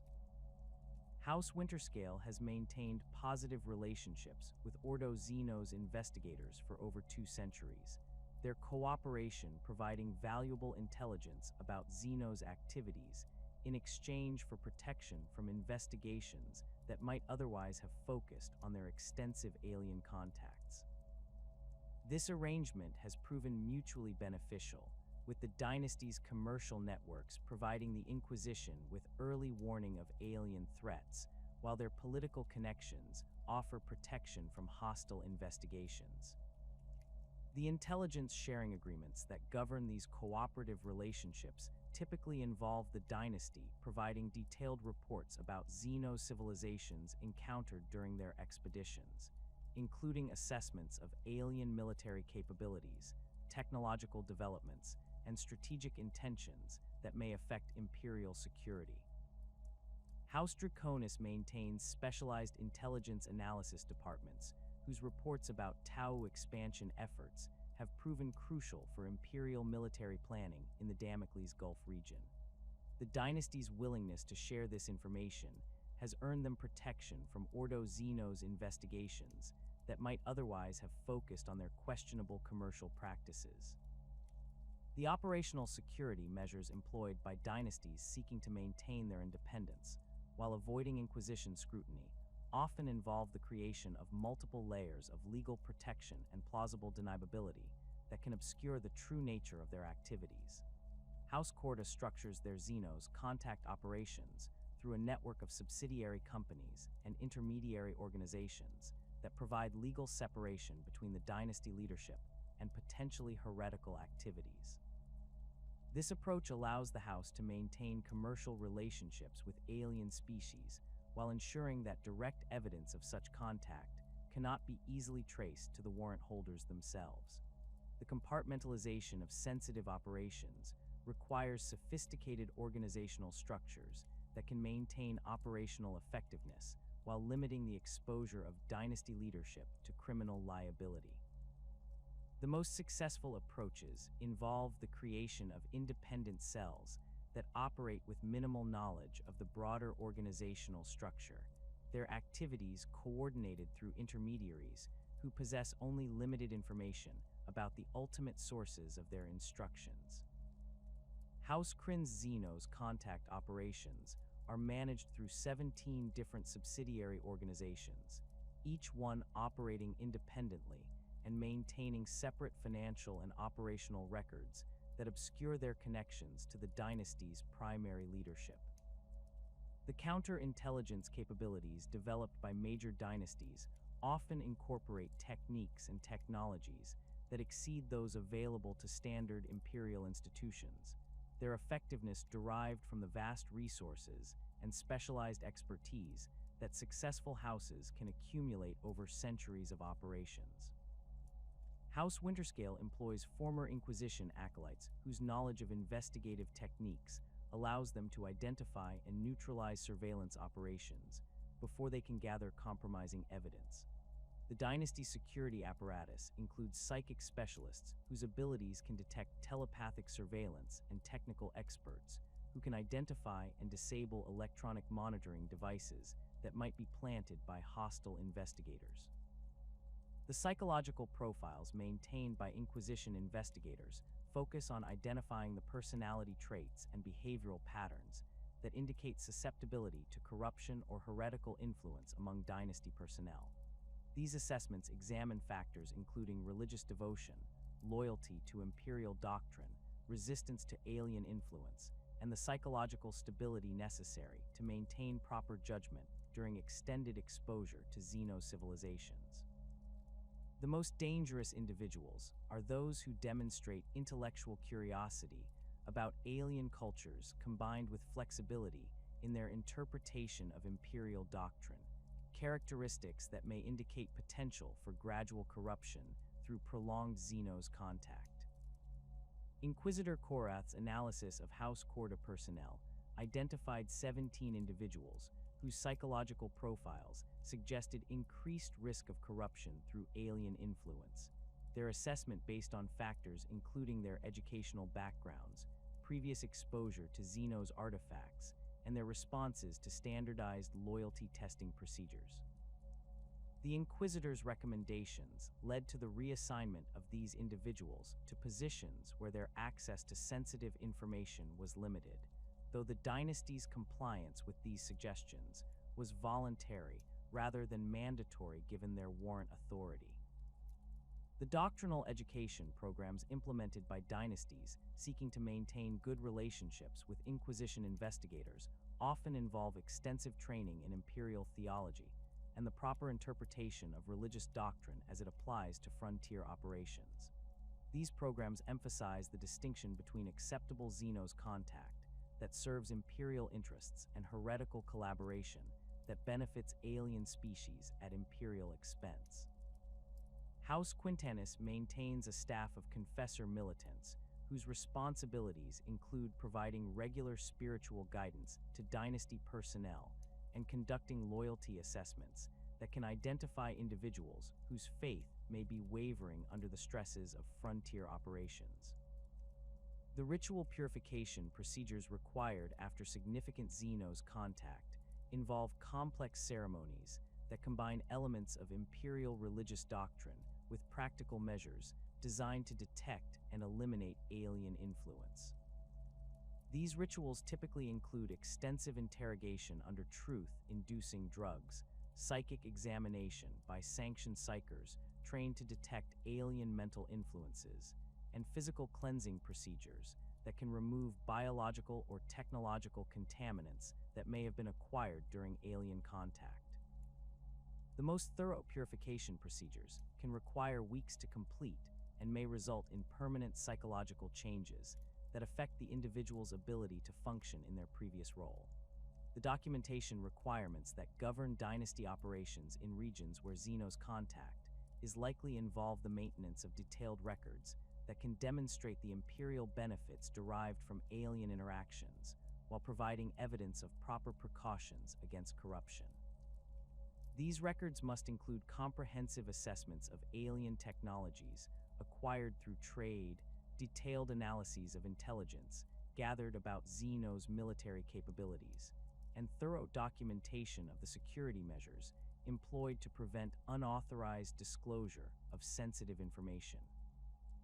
House Winterscale maintains archives that occupy entire deck sections of their flagship, their records providing complete documentation of every alien contact made by the dynasty over the past 3 centuries. The political protection that successful dynasties cultivate through their relationships with senior imperial officials often proves more valuable than legal compliance in protecting against Inquisition investigations. These relationships provide early warning of developing investigations, political support during formal proceedings, and the influence necessary to ensure that any punitive measures remain within acceptable bounds. House Draconis has invested enormous resources in cultivating relationships with sector lords, Imperial Navy commanders, and senior administratum officials, whose support has proven crucial during several Inquisition investigations that might otherwise have resulted in serious consequences for the dynasty. The historical precedents established by previous warrant revocations create legal frameworks that influence how contemporary investigations are conducted and what standards of evidence are required to support extreme sanctions against dynasty operations. The case of House Corvanis established that mere possession of Xenos artifacts is insufficient grounds for warrant revocation if the dynasty can demonstrate that such materials were acquired for legitimate imperial purposes. However, the same precedent also established that active collaboration with alien species against imperial interests constitutes grounds for immediate revocation regardless of any claimed benefits to the Imperium. The survival strategies employed by dynasties facing serious Inquisition investigations often involve the strategic sacrifice of subsidiary operations or junior personnel to protect the core leadership and essential assets. House Fel successfully weathered an Ordo Xenos investigation by providing evidence of heretical activities among their commercial partners while demonstrating their own cooperation with imperial authorities. This approach allowed the dynasty to maintain their warrant while eliminating competitors whose activities had created unwanted attention from Inquisition investigators. The long-term consequences of intensive Inquisition scrutiny extend beyond immediate legal threats into areas of commercial disruption and political isolation that can permanently damage dynasty operations. The investigation of House Corda's Xenos contact operations resulted in the cancellation of several major trade agreements and the loss of political relationships that had taken decades to establish. The dynasty's recovery required substantial investments in new commercial partnerships and political connections, resources that might otherwise have been used for expansion into new markets or the acquisition of advanced technologies. The evolution of Inquisition investigative techniques reflects the ongoing arms race between dynasty counterintelligence capabilities and the methods used by imperial authorities to monitor potentially heretical activities. The development of new surveillance technologies, interrogation procedures, and analytical techniques requires constant adaptation by dynasties seeking to maintain their operational independence while avoiding the attention of hostile investigators.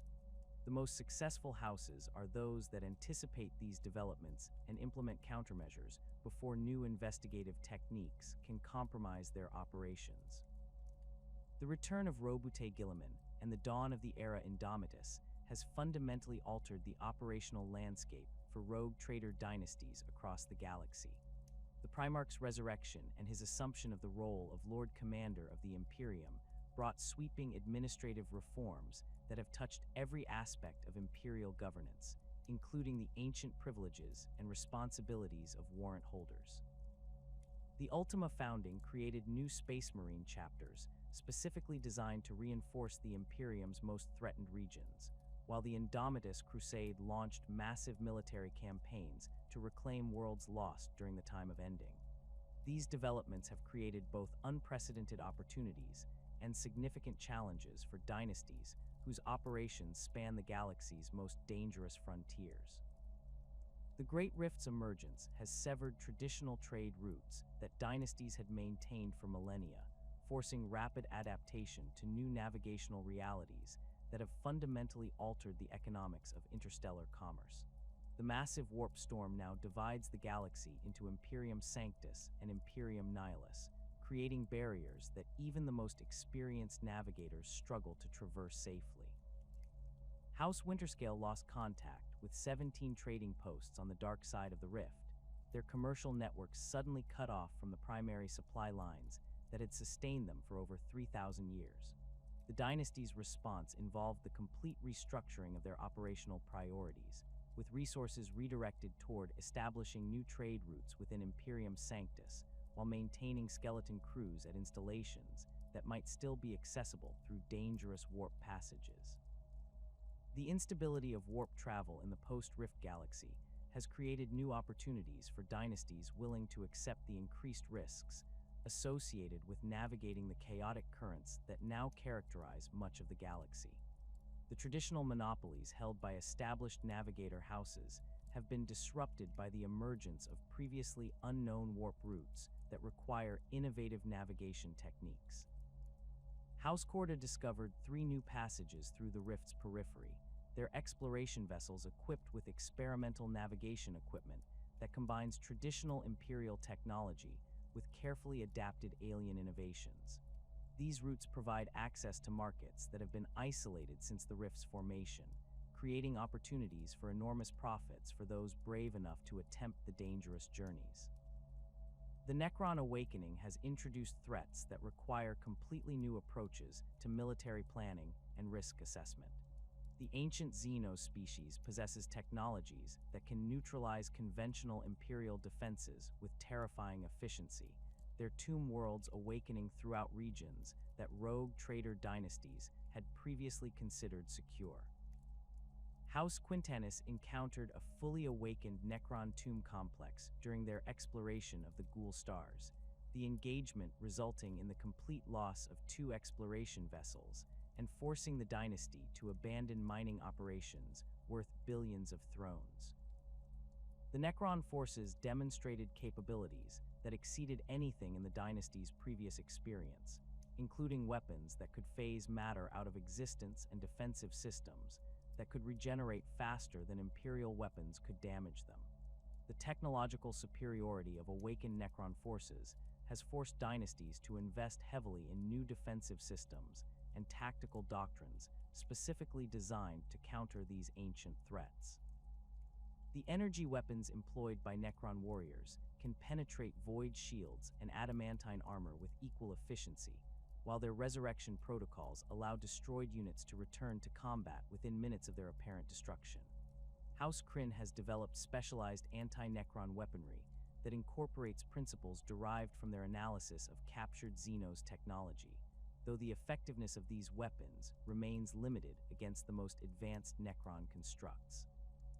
The intelligence gathering requirements for operations in Necron-contested regions exceed anything previously encountered by Dynasty security services. The ancient Xeno species operates according to strategic principles that span millennia, their plans unfolding across timescales that dwarf human comprehension.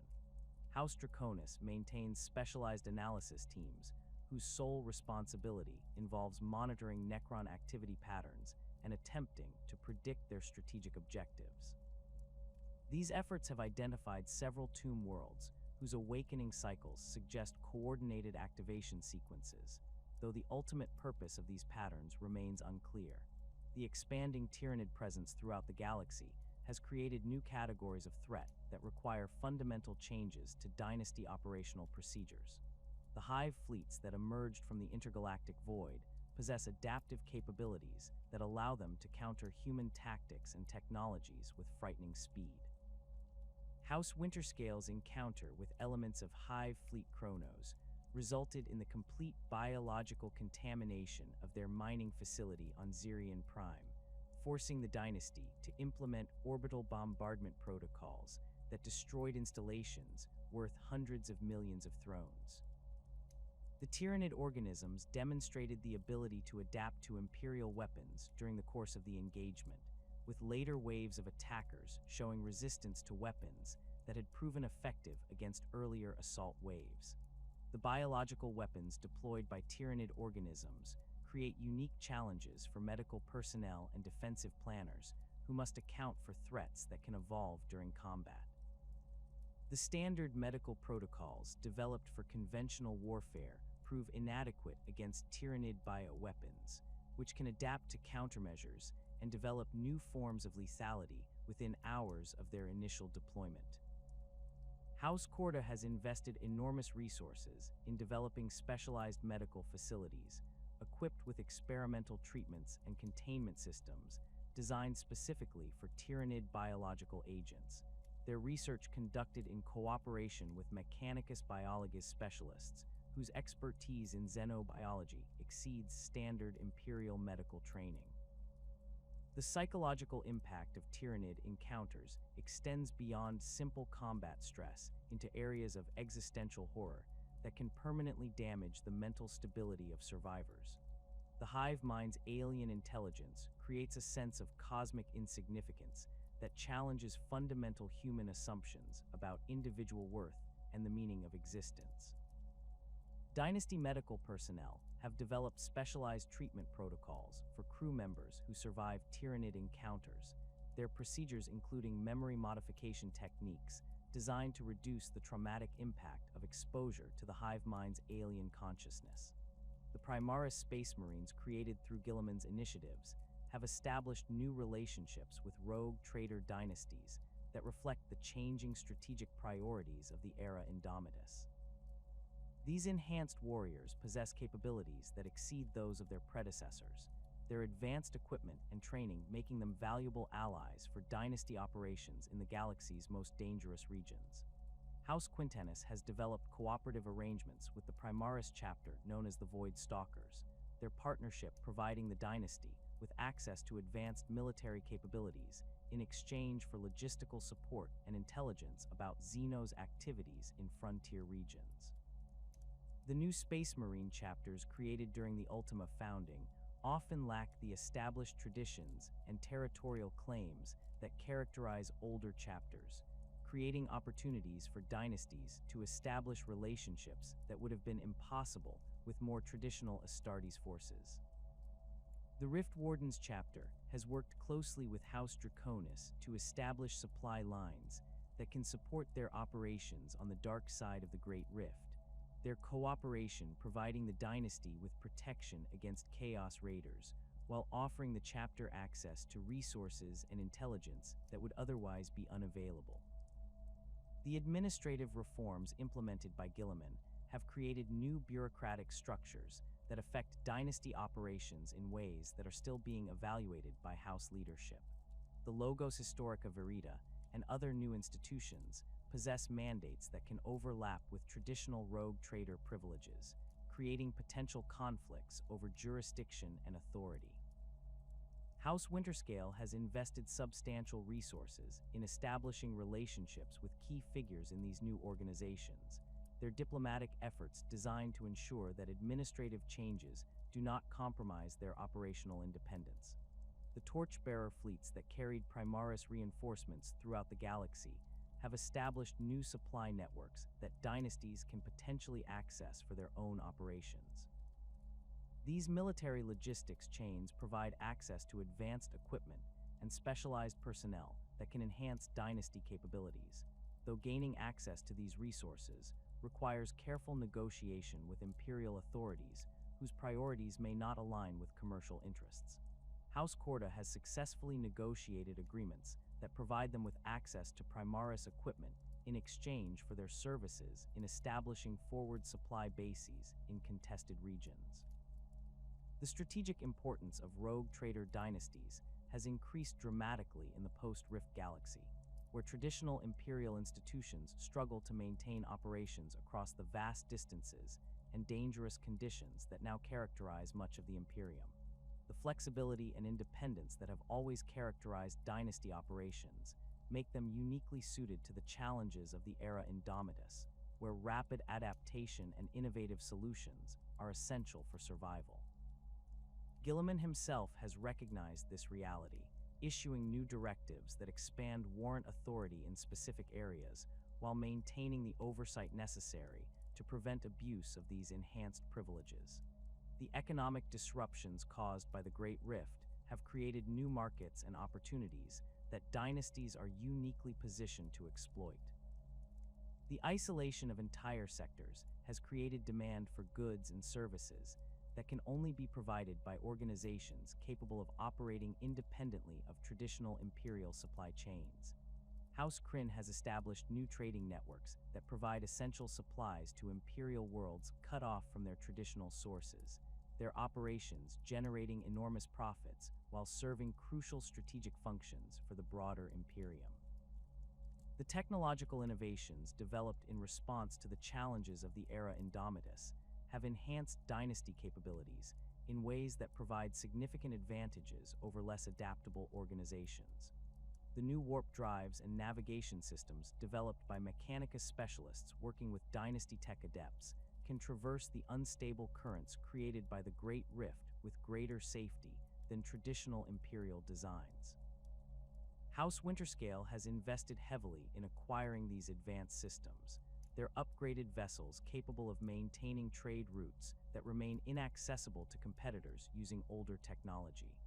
The intelligence networks maintained by major dynasties have proven invaluable for imperial authorities seeking to understand and respond to the new threats that characterize the 42nd millennium. The commercial contacts and exploration activities that dynasties maintain throughout the galaxy provide early warning of Necron awakenings, Tyranid incursions, and chaos activities that might otherwise go undetected until they pose immediate threats to imperial worlds. House Draconis has formalized their intelligence sharing arrangements with several imperial institutions, their cooperation providing them with political protection while serving essential strategic functions. The colonial ventures undertaken by dynasties in the era Indomitus often serve dual purposes, establishing commercial operations while providing strategic depth for imperial defenses against the new threats that emerge from the galaxy's dark corners. The fortress trading posts established by House Corda in the Cornus Expanse serve as early warning stations that can detect approaching Tyranid scout organisms while maintaining the commercial functions that justify their existence. These installations represent a new model for dynasty operations that combines traditional commercial activities with strategic military functions. The survival of rogue trader dynasties through the challenges of the era Indomitus demonstrates their continued relevance to the Imperium's strategic needs. The flexibility, resources, and independence that characterize these ancient institutions make them uniquely suited to the complex challenges of the 42nd millennium, where traditional approaches often prove inadequate to address the diverse threats that face humanity. The warrant of trade remains one of the Imperium's most valuable assets, its bearers serving as the cutting edge of human expansion and the guardians of commercial networks that bind the galaxy together, despite the forces that seek to tear it apart. As the era Indomitus continues to unfold, the rogue trader dynasties stand as testament to the enduring vision of the Emperor's grand design for humanity's galactic dominion. Their ancient warrants, blessed with the authority of the throne itself, continue to open new frontiers and possibilities for the Imperium's expansion. In an age where the galaxy burns with war and the very fabric of reality tears asunder, these merchant princes and explorer nobles remain humanity's boldest pioneers, carrying the Emperor's light into the darkest corners of the void and ensuring that the Imperium's reach extends far beyond the borders of its established worlds. The blood, honor, and ancient privilege that define their dynasties continue to serve the greater glory of the Imperium, their ships sailing the dangerous currents of the warp to secure humanity's future among the stars.